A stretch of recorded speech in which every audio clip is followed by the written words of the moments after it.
ਅੱਜ ਇਸ ਸ਼ੋਅ ਦੇ ਵਿੱਚ ਤੁਹਾਨੂੰ ਮਿਲਾਨ ਚੱਲੇ ਆ ਇੱਕ ਐਸੀ ਅਦਾਕਾਰਾ ਦੇ ਨਾਲ ਜਿਨ੍ਹਾਂ ਨੇ ਆਪਣੀ ਅਦਾਕਾਰੀ ਦਾ ਜਿੰਨੀ ਉਹਨਾਂ ਦੀ ਜਰਨੀ ਰਹੀ ਹੈ ਇੰਨੀ ਧਮਾਕੇਦਾਰ ਨਾ ਤੜਕੇ ਬਹਿ ਜਾਨੀ ਮੰਜੇ ਤੇ ਚੜ ਕੇ ਕੰਮ ਤੇਰੀ ਮਾਂ ਕਰੂ ਸਿਵਾਂ ਚ ਆ ਕੇ। ਸੋ ਉਹਨਾਂ ਨੂੰ ਕਿਹਾ ਜਾਂਦਾ ਹੈ ਵੈਲਨ ਜੱਟੀ। ਆ ਮੁੰਡੇ ਦੇ ਲੀੜੇ ਜਿੰਦੇ ਕਿੰਨੇ ਮੈਲੇ ਹੋਇਆ ਕਦੇ ਧੋਤੇ ਆ। ਬੀਜੀ ਸਾਰਾ ਦਿਨ ਤੇ ਨਿਆਣੀ ਨਾਲ ਖੇਡਦਾ ਰਹਿੰਦਾ। ਮੈਮ ਤੁਹਾਡੇ ਟਾਈਮ ਦੇ ਤੋਂ ma'am black and white cinema ਤੋਂ ਚੱਲਦੇ ਆ ਰਹੇ ਹੈ। ਸੋ ਬਹੁਤ ਸਾਰੀਆਂ ਇਦਾਂ ਦੀਆਂ ਫਿਲਮਾਂ ਜਿਹੜੀਆਂ ਪੰਜਾਬੀ ਜਿਹੜੀਆਂ ਦਰਸ਼ਕਾਂ ਨੇ ਦੇਖੀਆਂ ਔਰ ਤੁਹਾਡਾ ਇੱਕ ਡਾਇਲੋਗ ਉਹ ਜੇ ਤੂੰ ਬੈਲੀ ਆ ਤਾਂ ਮੈਂ ਵੀ ਬੈਲਣਾ ਬੈਲਣਾ। ਉਹ ਜੇ ਤੂੰ ਪਹਿਲੀ ਆ ਤਾਂ ਮੈਂ ਵੀ ਪਹਿਲਣਾ ਪਹਿਲਣਾ। ਜਿਵੇਂ ਪਿੰਡ 'ਚ ਸੀਗੀ, ਮੈਂ ਪਿੰਡ 'ਚ ਜੰਮੀ ਪਲੀ ਆ।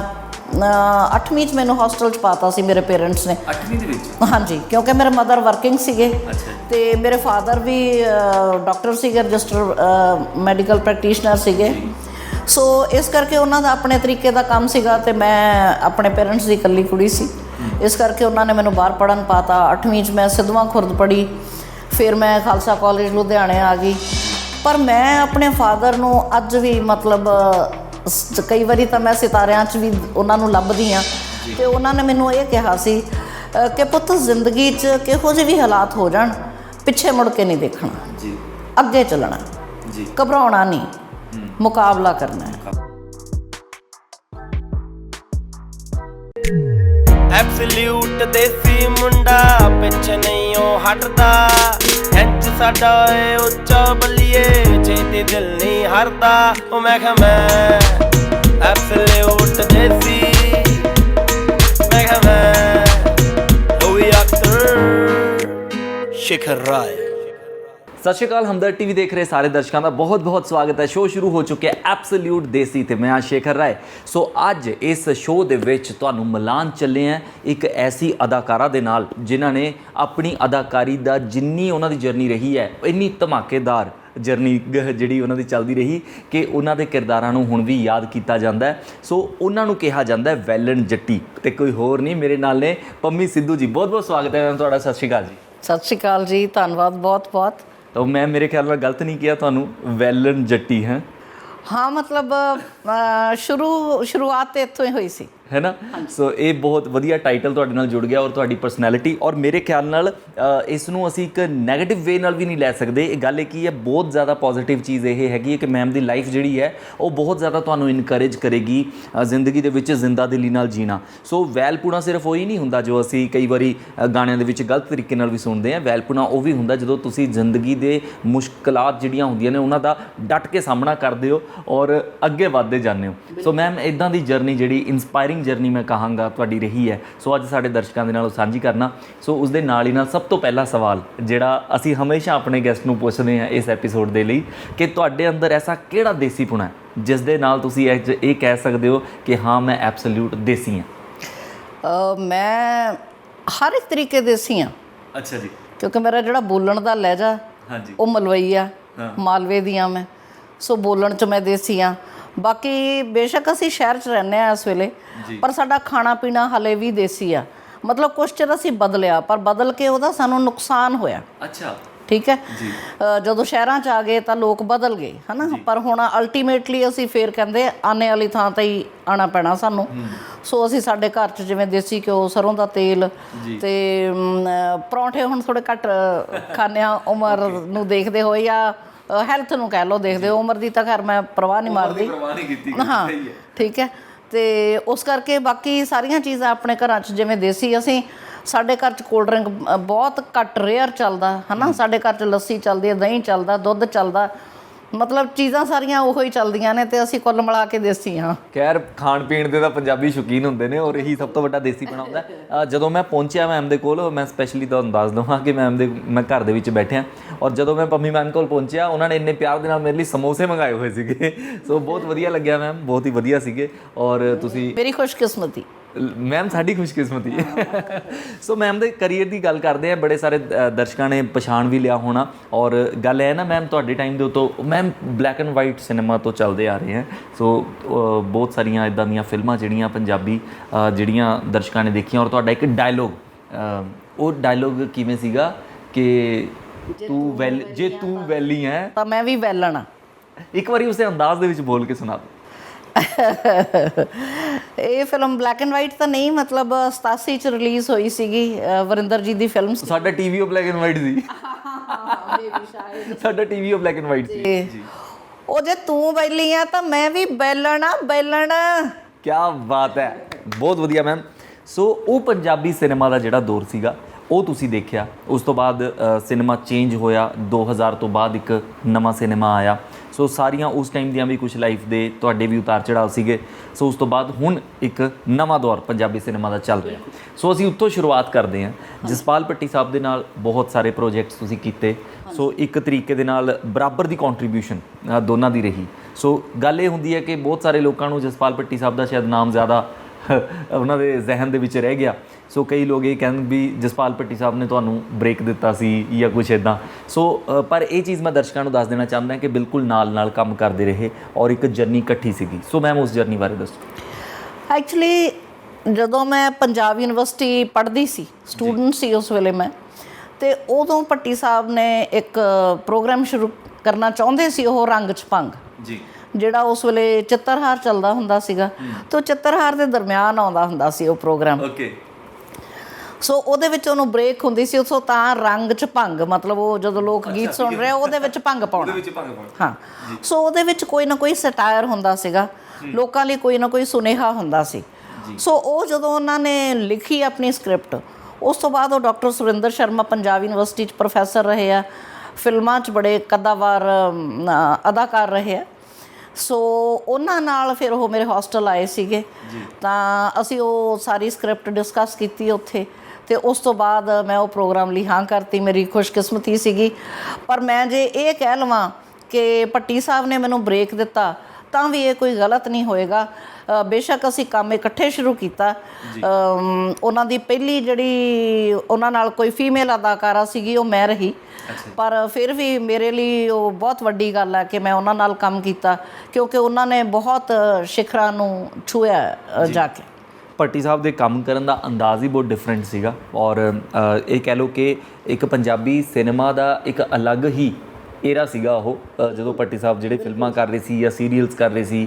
ਫਲॉप ਸ਼ੋ, ਇੱਕ ਬਹੁਤ ਵੱਡਾ ਫਲॉप ਸ਼ੋ ਨਾਮ ਰੱਖਿਆ ਸੀਗਾ ਤੇ ਸੁਪਰ ਹਿੱਟ ਸ਼ੋ ਸਾਬਿਤ ਹੋਇਆ ਉਹ। ਸੋ ਮੈਮ ਤੁਹਾਡੀ ਜਰਨੀ ਦੀ ਅਗਰ ਮੈਂ ਗੱਲ ਕਰਾਂ, ਉਹ ਜਿਹੜਾ ਸਮਾਂ ਸੀ ਨਾ ਕੁੜੀਆਂ ਦੇ ਲਈ ਇੰਨਾ ਕੋਈ ਸੁਖਾਲਾ ਵੀ ਨਹੀਂ ਸੀ। ਬਿਲਕੁਲ। ਅੱਜ ਵੀ ਅਸੀਂ ਬਹੁਤ ਥਾਵਾਂ ਦੇ ਉੱਤੇ ਦੇਖਦੇ ਹਾਂ ਕਿ ਹਾਲਾਂਕਿ ਪੰਜਾਬੀ ਬਹੁਤ ਅਵੇਅਰ ਹੋ ਗਏ, ਅਸੀਂ ਨਾਲ ਲੱਗਦੇ ਸੂਬਿਆਂ ਦੇ ਵਿੱਚ ਲੜਕੀਆਂ ਦੀ ਜੋ ਹਾਲਤ ਦੇਖਦੇ ਹਾਂ ਉਹਦੇ ਨਾਲੋਂ ਕਿਤੇ ਜ਼ਿਆਦਾ ਬਿਹਤਰ ਹਾਲਤ ਜਿਹੜੀ ਹੈ ਪੰਜਾਬ ਦੇ ਵਿੱਚ ਹੁਣ ਦੇਖਣ ਨੂੰ ਮਿਲਦੀ ਹੈ। ਔਰ ਤੁਸੀਂ ਮੈਂ ਸਾਹਮਣੇ ਹੀ ਦੇਖ ਰਿਹਾ ਕਿ ਇੱਕ ਮੇਰੇ ਉੱਥੇ ਇੱਕ ਜਿਹੜਾ ਇੱਕ ਸਨਮਾਨਿਤ ਚਿੰਨ੍ਹ ਵੀ ਲੱਗਿਆ ਹੋਇਆ। ਸੋ ਤੁਸੀਂ ਫੀਮੇਲਸ ਦੇ ਲਈ ਵੀ ਬਹੁਤ ਜ਼ਿਆਦਾ ਫਾਈਟ ਕਰਦੇ ਆਏ ਹੋ ਔਰ ਸ਼ੁਰੂ ਤੋਂ ਕਰਦੇ ਰਹੇ ਹੋ। ਤਾਂ ਤੁਹਾਨੂੰ ਕਿੰਨਾ ਸੰਘਰਸ਼ ਕਰਨਾ ਪਿਆ ਸੀਗਾ ਫਿਲਮਾਂ ਦੇ ਵਿੱਚ ਆਉਣ ਲਈ ਜਾਂ ਫਿਰ ਥੀਏਟਰ ਦੇ ਵਿੱਚ ਜਾਂ ਸਟੇਜ ਦੇ ਉੱਤੇ ਆਉਣ ਲਈ? ਮੇਰੀ ਜ਼ਿੰਦਗੀ 'ਚ ਨਾ ਜੇ ਆਪਾਂ ਸੰਘਰਸ਼ਾਂ ਦੀ ਗੱਲ ਕਰੀਏ, ਸੰਘਰਸ਼ ਤੇ ਬਹੁਤ ਰਹੇ ਆ, ਪਰ ਮੇਰੀ ਜ਼ਿੰਦਗੀ ਮਤਲਬ ਮੈਂ ਉਹਨੂੰ ਇਹ ਕਹੂੰਗੀ ਕਿ ਸਮੂਥ ਤਰੀਕੇ ਨਾਲ ਹੀ ਸ਼ੁਰੂ ਹੋਈ ਹੈ। ਅੱਛਾ, ਠੀਕ ਹੈ। ਜਿਵੇਂ ਪਿੰਡ 'ਚ ਸੀਗੀ, ਮੈਂ ਪਿੰਡ 'ਚ ਜੰਮੀ ਪਲੀਆਂ। 8ਵੀਂ 'ਚ ਮੈਨੂੰ ਹੋਸਟਲ 'ਚ ਪਾਤਾ ਸੀ ਮੇਰੇ ਪੇਰੈਂਟਸ ਨੇ। 8ਵੀਂ ਦੇ ਵਿੱਚ? ਹਾਂਜੀ, ਕਿਉਂਕਿ ਮੇਰੇ ਮਦਰ ਵਰਕਿੰਗ ਸੀਗੇ। ਅੱਛਾ ਜੀ। ਤੇ ਮੇਰੇ ਫਾਦਰ ਵੀ ਡਾਕਟਰ ਸੀਗੇ, ਰਜਿਸਟਰ ਮੈਡੀਕਲ ਪ੍ਰੈਕਟੀਸ਼ਨਰ ਸੀਗੇ। ਸੋ ਇਸ ਕਰਕੇ ਉਹਨਾਂ ਦਾ ਆਪਣੇ ਤਰੀਕੇ ਦਾ ਕੰਮ ਸੀਗਾ ਤੇ ਮੈਂ ਆਪਣੇ ਪੇਰੈਂਟਸ ਦੀ ਇਕੱਲੀ ਕੁੜੀ ਸੀ, ਇਸ ਕਰਕੇ ਉਹਨਾਂ ਨੇ ਮੈਨੂੰ ਬਾਹਰ ਪੜ੍ਹਨ ਪਾਤਾ। 8ਵੀਂ 'ਚ ਮੈਂ ਸਿੱਧਵਾਂ ਖੁਰਦ ਪੜ੍ਹੀ, ਫਿਰ ਮੈਂ ਖਾਲਸਾ ਕਾਲਜ ਲੁਧਿਆਣੇ ਆ ਗਈ। ਪਰ ਮੈਂ ਆਪਣੇ ਫਾਦਰ ਨੂੰ ਅੱਜ ਵੀ ਮਤਲਬ ਕਈ ਵਾਰੀ ਤਾਂ ਮੈਂ ਸਿਤਾਰਿਆਂ 'ਚ ਵੀ ਉਹਨਾਂ ਨੂੰ ਲੱਭਦੀ ਹਾਂ ਕਿ ਵੀ ਇੰਨੀ ਖੂਬਸੂਰਤ ਸ਼ਖਸੀਅਤ ਦੇ ਮਾਲਕ ਸੀਗੇ ਉਹ, ਜਿਨ੍ਹਾਂ ਨੇ ਉਸ ਸਮੇਂ ਦੇ ਵਿੱਚ ਜਦੋਂ ਕੁੜੀਆਂ ਨੂੰ ਬਹੁਤ ਜ਼ਿਆਦਾ ਆਜ਼ਾਦੀ ਨਹੀਂ ਸੀਗੀ, ਠੀਕ ਹੈ, ਤੇ ਮੈਨੂੰ ਉਹਨਾਂ ਨੇ ਕਦੇ ਬੰਨ੍ਹ ਕੇ ਨਹੀਂ ਰੱਖਿਆ। ਜਦੋਂ ਉਹ ਮੈਨੂੰ ਕਾਲਜ ਦਾਖਲ ਕਰਾ ਕੇ ਆਏ ਸੀ ਤਾਂ ਮੈਨੂੰ ਇਹ ਕਹਿ ਕੇ ਆਏ ਸੀ ਕਿ ਅੱਜ ਤੋਂ ਬਾਅਦ ਆਪਣੀ ਜ਼ਿੰਮੇਵਾਰ ਤੂੰ ਆਪ ਹੈ ਤੇ ਅਸੀਂ ਤੈਨੂੰ ਨਾ ਲੈਣ ਆਵਾਂਗੇ ਨਾ ਛੱਡਣ ਆਵਾਂਗੇ। ਅੱਛਾ, ਠੀਕ ਹੈ। ਤੇ ਉਹ ਤੂੰ ਆਪੇ ਜਦੋਂ ਛੁੱਟੀ ਹੋਇਆ ਕਰੂ, ਮਤਲਬ ਉੱਥੇ ਲਿਖ ਕੇ ਦੇ ਆਏ ਸੀ ਹੋਸਟਲ ਕਿ ਇਹਨੂੰ ਆਪੇ ਭੇਜ ਦਿਆ ਕਰੋ, ਬਾਕੀ ਤੈਨੂੰ ਕੋਈ ਕੰਮ ਹੋਏਗਾ ਕੁਛ ਹੋਏਗਾ, ਸਾਡਾ ਲੁਧਿਆਣੇ ਵੈਸੇ ਚੱਕਰ ਲੱਗਿਆ ਤਾਂ ਅਸੀਂ ਤੈਨੂੰ ਮਿਲਣ ਆਵਾਂਗੇ। ਸੋ ਇਸ ਕਰਕੇ ਮੈਨੂੰ ਉੱਦਾਂ ਦੀ ਕੋਈ ਪਾਬੰਦੀ ਮੇਰੇ 'ਤੇ ਨਹੀਂ ਸੀ। ਮੇਰੇ ਫਾਦਰ ਨੂੰ ਲਿਖਣ ਦਾ ਵੀ ਥੋੜ੍ਹਾ ਸ਼ੌਕ ਸੀਗਾ। ਮੈਂ 3rd 'ਚ ਸੀਗੀ ਜਦੋਂ ਉਹਨਾਂ ਨੇ ਪਹਿਲੀ ਵਾਰੀ ਮੈਨੂੰ ਗੁਰੂ ਨਾਨਕ ਦੇਵ ਜੀ ਦੇ ਜਨਮ ਦਿਨ 'ਤੇ ਕੁਛ ਲਾਈਨਾਂ ਲਿਖ ਕੇ ਦਿੱਤੀਆਂ ਸੀ ਕਿ ਆਪਣੇ ਸਕੂਲ 'ਚ ਗਾਈ। ਓਕੇ। ਠੀਕ ਹੈ। ਸੋ ਉਹ ਮੈਂ ਤੀਜੀ 'ਚ ਸੀ ਜਦੋਂ ਮੈਂ ਸਟੇਜ 'ਤੇ ਪਹਿਲੀ ਵਾਰੀ ਚੜ੍ਹੀ ਸੀ। ਸੋ ਉਹਨਾਂ ਵੱਲੋਂ ਇਸ ਤਰ੍ਹਾਂ ਦੀ ਪ੍ਰੋਬਲਮ ਤਾਂ ਨਹੀਂ ਸੀ, ਪਰ ਫਿਰ ਵੀ ਜਿਹੜਾ ਸਾਡਾ ਆਲਾ ਦੁਆਲਾ, ਜਿਹੜੇ ਸਾਡੇ ਪਿੰਡ ਦੇ ਲੋਕ ਜਾਂ ਹੋਰ, ਉਹਨਾਂ 'ਚ ਕਿਤੇ ਨਾ ਕਿਤੇ ਇਸ ਤਰ੍ਹਾਂ ਦੇ ਭਰਮ ਜ਼ਰੂਰ ਹੁੰਦੇ ਆ। ਜਦੋਂ ਮੈਂ ਉਦੋਂ ਜਿਵੇਂ +1 ਦੀ ਜਗ੍ਹਾ ਪ੍ਰੈਪ ਹੋਇਆ ਕਰਦੀ ਸੀ। ਅੱਛਾ ਜੀ, ਅੱਛਾ ਉਦੋਂ ਪ੍ਰੈਪ ਦੇ +1 ਨਹੀਂ ਸੀਗੀ, ਜਾਂ ਹਾਇਰ ਸੈਕੰਡਰੀ ਹੁੰਦੀ ਸੀ ਸਕੂਲ ਦੇ ਵਿੱਚ, ਤੇ ਜਾਂ ਕਾਲਜ ਦੇ ਵਿੱਚ ਪ੍ਰੈਪ ਹੁੰਦੀ ਸੀ। ਸੋ ਮੈਨੂੰ ਐਂ ਸੀ ਕਿ ਨਹੀਂ, ਕਾਹਲ ਸੀ ਵੀ ਨਹੀਂ ਕਾਲਜ ਜਾਣਾ, ਹੈ ਨਾ। ਕਾਲਜ ਆਪਾਂ ਪ੍ਰੈਪ 'ਚ ਐਡਮਿਸ਼ਨ ਲੈ ਲਈ ਉੱਥੇ ਸਦਵਾਂ ਖੁਰਦੀ, ਅਤੇ ਮੈਂ ਉੱਥੇ ਮਿਊਜ਼ਿਕ ਰੱਖ ਲਿਆ ਇੰਸਟਰੂਮੈਂਟਲ। ਓਕੇ। ਸਿਤਾਰ ਵਜਾਉਂਦੀ ਸੀਗੀ ਮੈਂ, ਸਿਤਾਰ ਵੀ ਲੈ ਲਈ ਮੈਂ, ਸਿਤਾਰ ਲੈਤੀ ਪਾਪਾ ਜੀ ਨੇ। ਪਰ ਜਦੋਂ ਮੈਂ ਹੋਸਟਲ ਤੋਂ ਸਿਤਾਰ ਲੈ ਕੇ ਘਰ ਆਈ ਤਾਂ ਸਾਰੇ ਲੋਕਾਂ ਨੇ ਦੇਖਿਆ, ਕਿਉਂਕਿ ਉਹ ਬਹੁਤ ਵੱਡਾ ਡੱਬਾ ਉਹਦਾ ਹੁੰਦਾ, ਕਿ ਉਹ ਬਾਅਦ 'ਚ ਪੁੱਛਿਆ ਹੋਣਾ ਕਿ ਡਾਕਟਰ ਸਾਹਿਬ ਇਹ ਕੀ ਹੈ। ਪਾਪਾ ਜੀ ਕਹਿੰਦੇ ਵੀ ਇੱਦਾਂ ਇੱਦਾਂ ਸਿਤਾਰ ਹੈ। ਅਤੇ ਮੇਰੇ ਫਾਦਰ ਨੂੰ ਲੋਕਾਂ ਨੇ ਕਿਹਾ, ਕਹਿੰਦੇ ਡਾਕਟਰ ਸਾਹਿਬ ਤੁਸੀਂ ਕੁੜੀ ਨੂੰ ਕਿਤੇ ਫਿਲਮਾਂ 'ਚ ਭੇਜਣਾ, ਬਈ ਤੁਸੀਂ ਉਹਨੂੰ ਆਹ ਕਿਹੜੇ ਕੰਮਾਂ 'ਚ ਪਾਤਾ, ਮਿਊਜ਼ਿਕ ਅਤੇ ਹੋਰ, ਹੈ ਨਾ। ਸੋ ਮੇਰੇ ਫਾਦਰ ਨੂੰ ਥੋੜ੍ਹਾ ਜਿਹਾ ਲੱਗਿਆ ਵੀ ਅਕਸਰ ਰਹਿਣਾ ਤਾਂ ਅਸੀਂ ਉਹਨਾਂ ਲੋਕਾਂ 'ਚ ਹੀ ਹੁੰਦਾ, ਆਪਣੇ ਆਲੇ ਦੁਆਲੇ 'ਚ ਹੀ ਵਿਚਰਨਾ ਹੁੰਦਾ।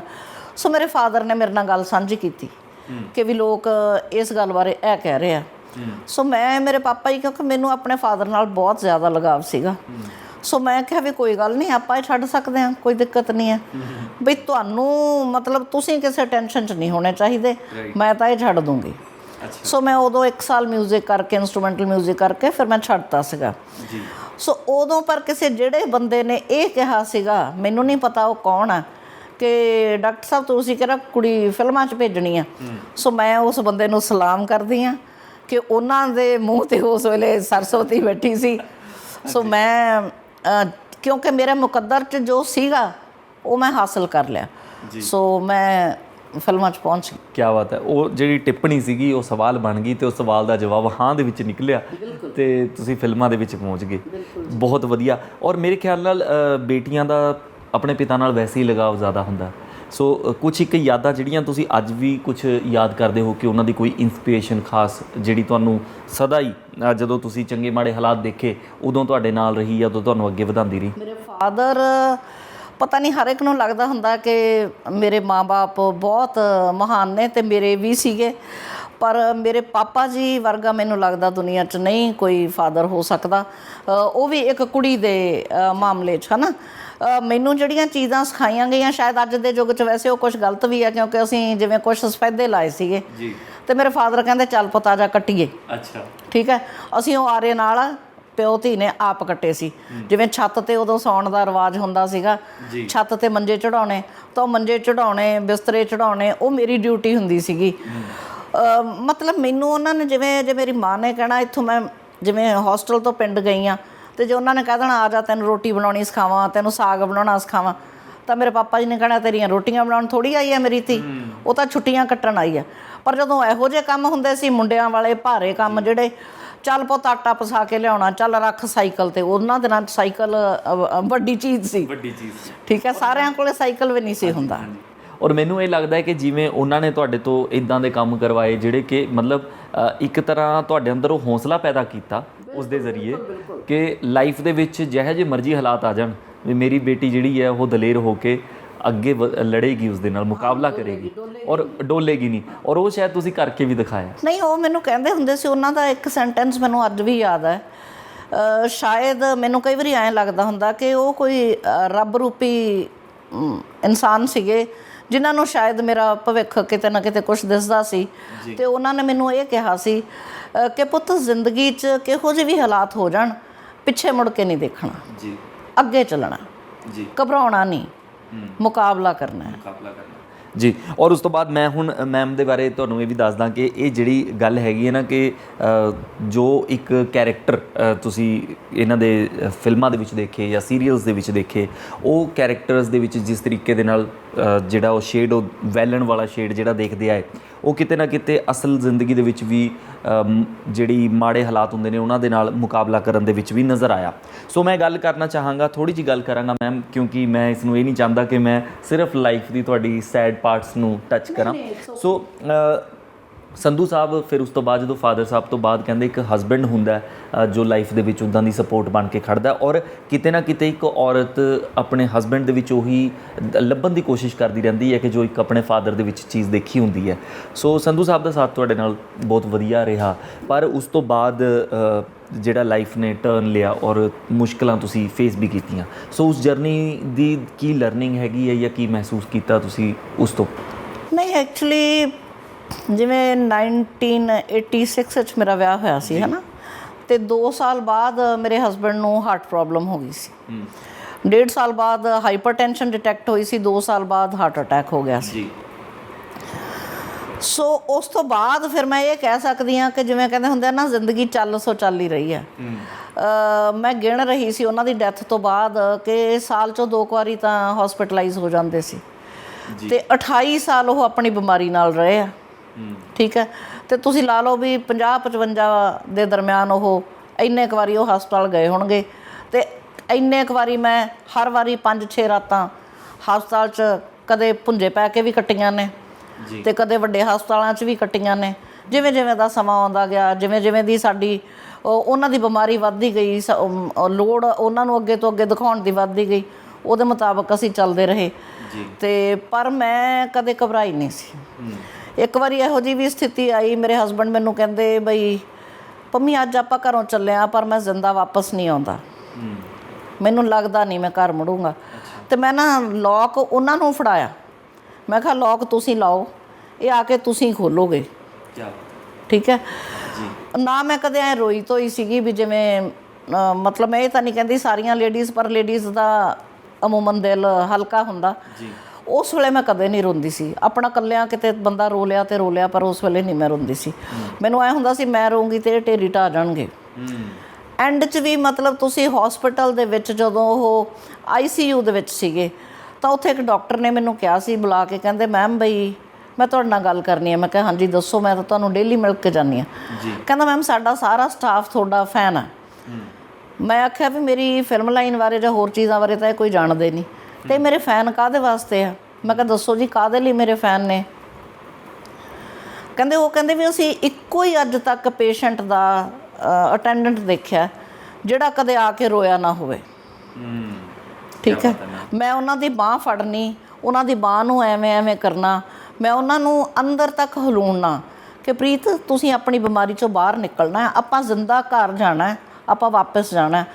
ਪਰ ਉਹ ਕਿਉਂਕਿ ਕਈ ਵਾਰੀ ਇਨਸਾਨ ਹੌਸਲਾ ਛੱਡ ਜਾਂਦਾ, ਬਾਕੀ ਸਮਾਂ ਵੀ ਕਿਤੇ ਨਾ ਕਿਤੇ ਤੁਹਾਡਾ ਆਉਣਾ ਹੁੰਦਾ ਹੈ ਨਾ। ਸਾਰੀਆਂ ਚੀਜ਼ਾਂ ਜਦੋਂ ਰਲ ਜਾਂਦੀਆਂ ਨੇ ਅਤੇ ਫਿਰ ਉਦੋਂ ਬੰਦੇ ਦਾ ਅੰਤ ਜ਼ਰੂਰ ਆਉਂਦਾ।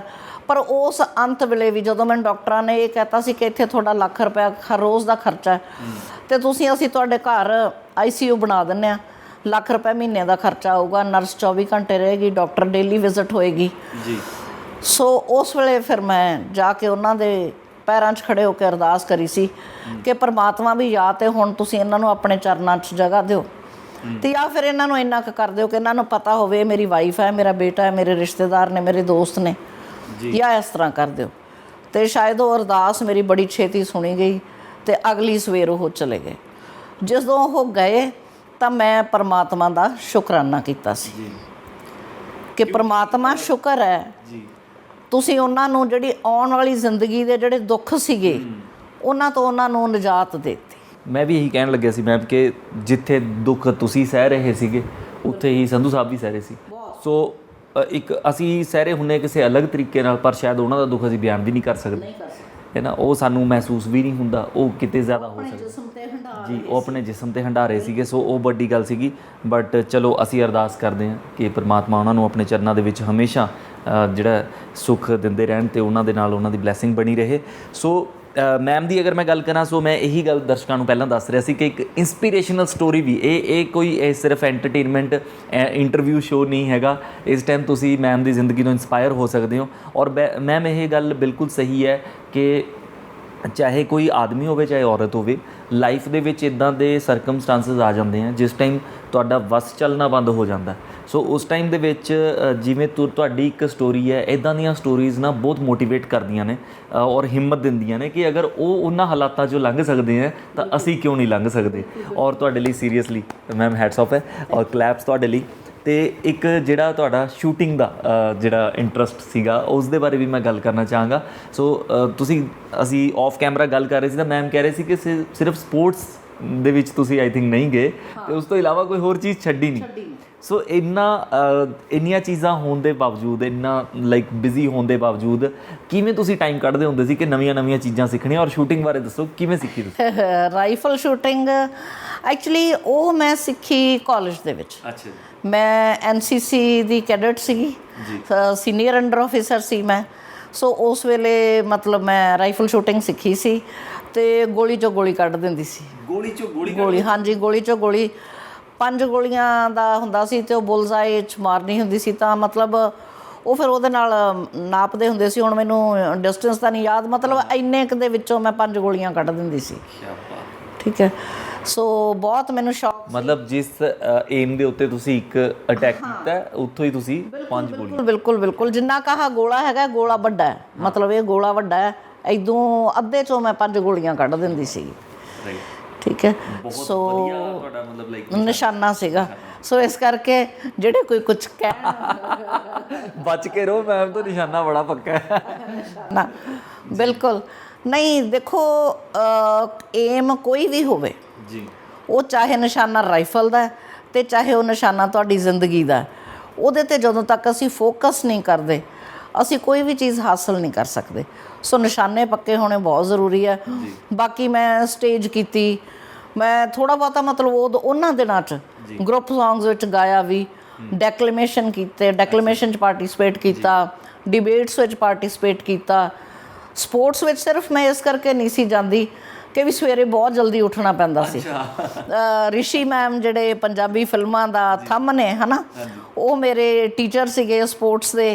ਅਤੇ ਮੈਂ ਹਾਕੀ 'ਚ ਉਹਨਾਂ ਨੇ ਮੈਨੂੰ ਰੱਖਿਆ ਸੀ, ਪਰ ਮੈਂ ਆਪਣੇ ਪੇਰੈਂਟਸ ਦੀ ਮਤਲਬ ਪਾਪਾ ਦੀ ਸਿਫਾਰਿਸ਼ ਪਵਾ ਕੇ ਉਹ ਹਾਕੀ ਛੱਡੀ ਸੀਗੀ। ਅਤੇ ਫਿਰ ਮੈਮ ਕਹਿੰਦੇ ਕੋਈ ਗੱਲ ਨਹੀਂ, ਅਤੇ ਪੀਟੀ 'ਤੇ ਆ ਜਾ, ਡਰਮ ਵਜਾਇਆ ਕਰੀ। ਅਤੇ ਮੈਂ ਕਿਹਾ ਕੋਈ ਗੱਲ ਨਹੀਂ ਮੈਮ। ਨਹੀਂ, ਹੁਣ ਅਸੀਂ ਇਮੈਜਿਨ ਕਰ ਸਕਦੇ ਹਾਂ ਉੱਧਰੋਂ ਰਿਸ਼ੀ ਮੈਮ ਕਹਿ ਰਹੇ ਹੁਣ ਨਾ, ਨਹੀਂ ਕੁੜੇ ਉੱਠਦੀ ਕਿਉਂ ਨਹੀਂ ਭੱਜ ਹੈ। ਸੋ ਰਿਸ਼ੀ ਮੈਮ ਨੂੰ ਅਸੀਂ ਇਮੈਜਿਨ ਕਰ ਸਕਦੇ ਹਾਂ। ਸੋ ਤਾਂ ਬਹੁਤ ਖਤਰਨਾਕ ਨੇ, ਮਤਲਬ ਬੜਾ ਡਾਂਟਦੇ ਹੋਣੇ ਤੁਹਾਨੂੰ। ਨਹੀਂ, ਬੜੇ ਸਟ੍ਰਿਕਟ ਸੀਗੇ ਅਤੇ ਪਰ ਬਹੁਤ ਨਾਈਸ ਸੀ। ਜੇ ਮੈਂ ਅੱਜ ਇਹ ਕਹਾਂ ਕਿ ਮੇਰਾ ਨਾਮ ਪੰਮੀ ਰਿਸ਼ੀ ਮੈਮ ਨੇ ਰੱਖਿਆ ਸੀ ਤੇ ਗਲਤ ਨਹੀਂ ਆ, ਕਿਉਂਕਿ ਮੈਨੂੰ ਕਾਲਜ ਦੇ ਵਿੱਚ ਕੁੜੀਆਂ ਪਰਮਿੰਦਰ ਮਹਿਲ ਕਲਾਂ ਦੇ ਨਾਮ ਨਾਲ ਜਾਣਦੀਆਂ ਸੀਗੀਆਂ।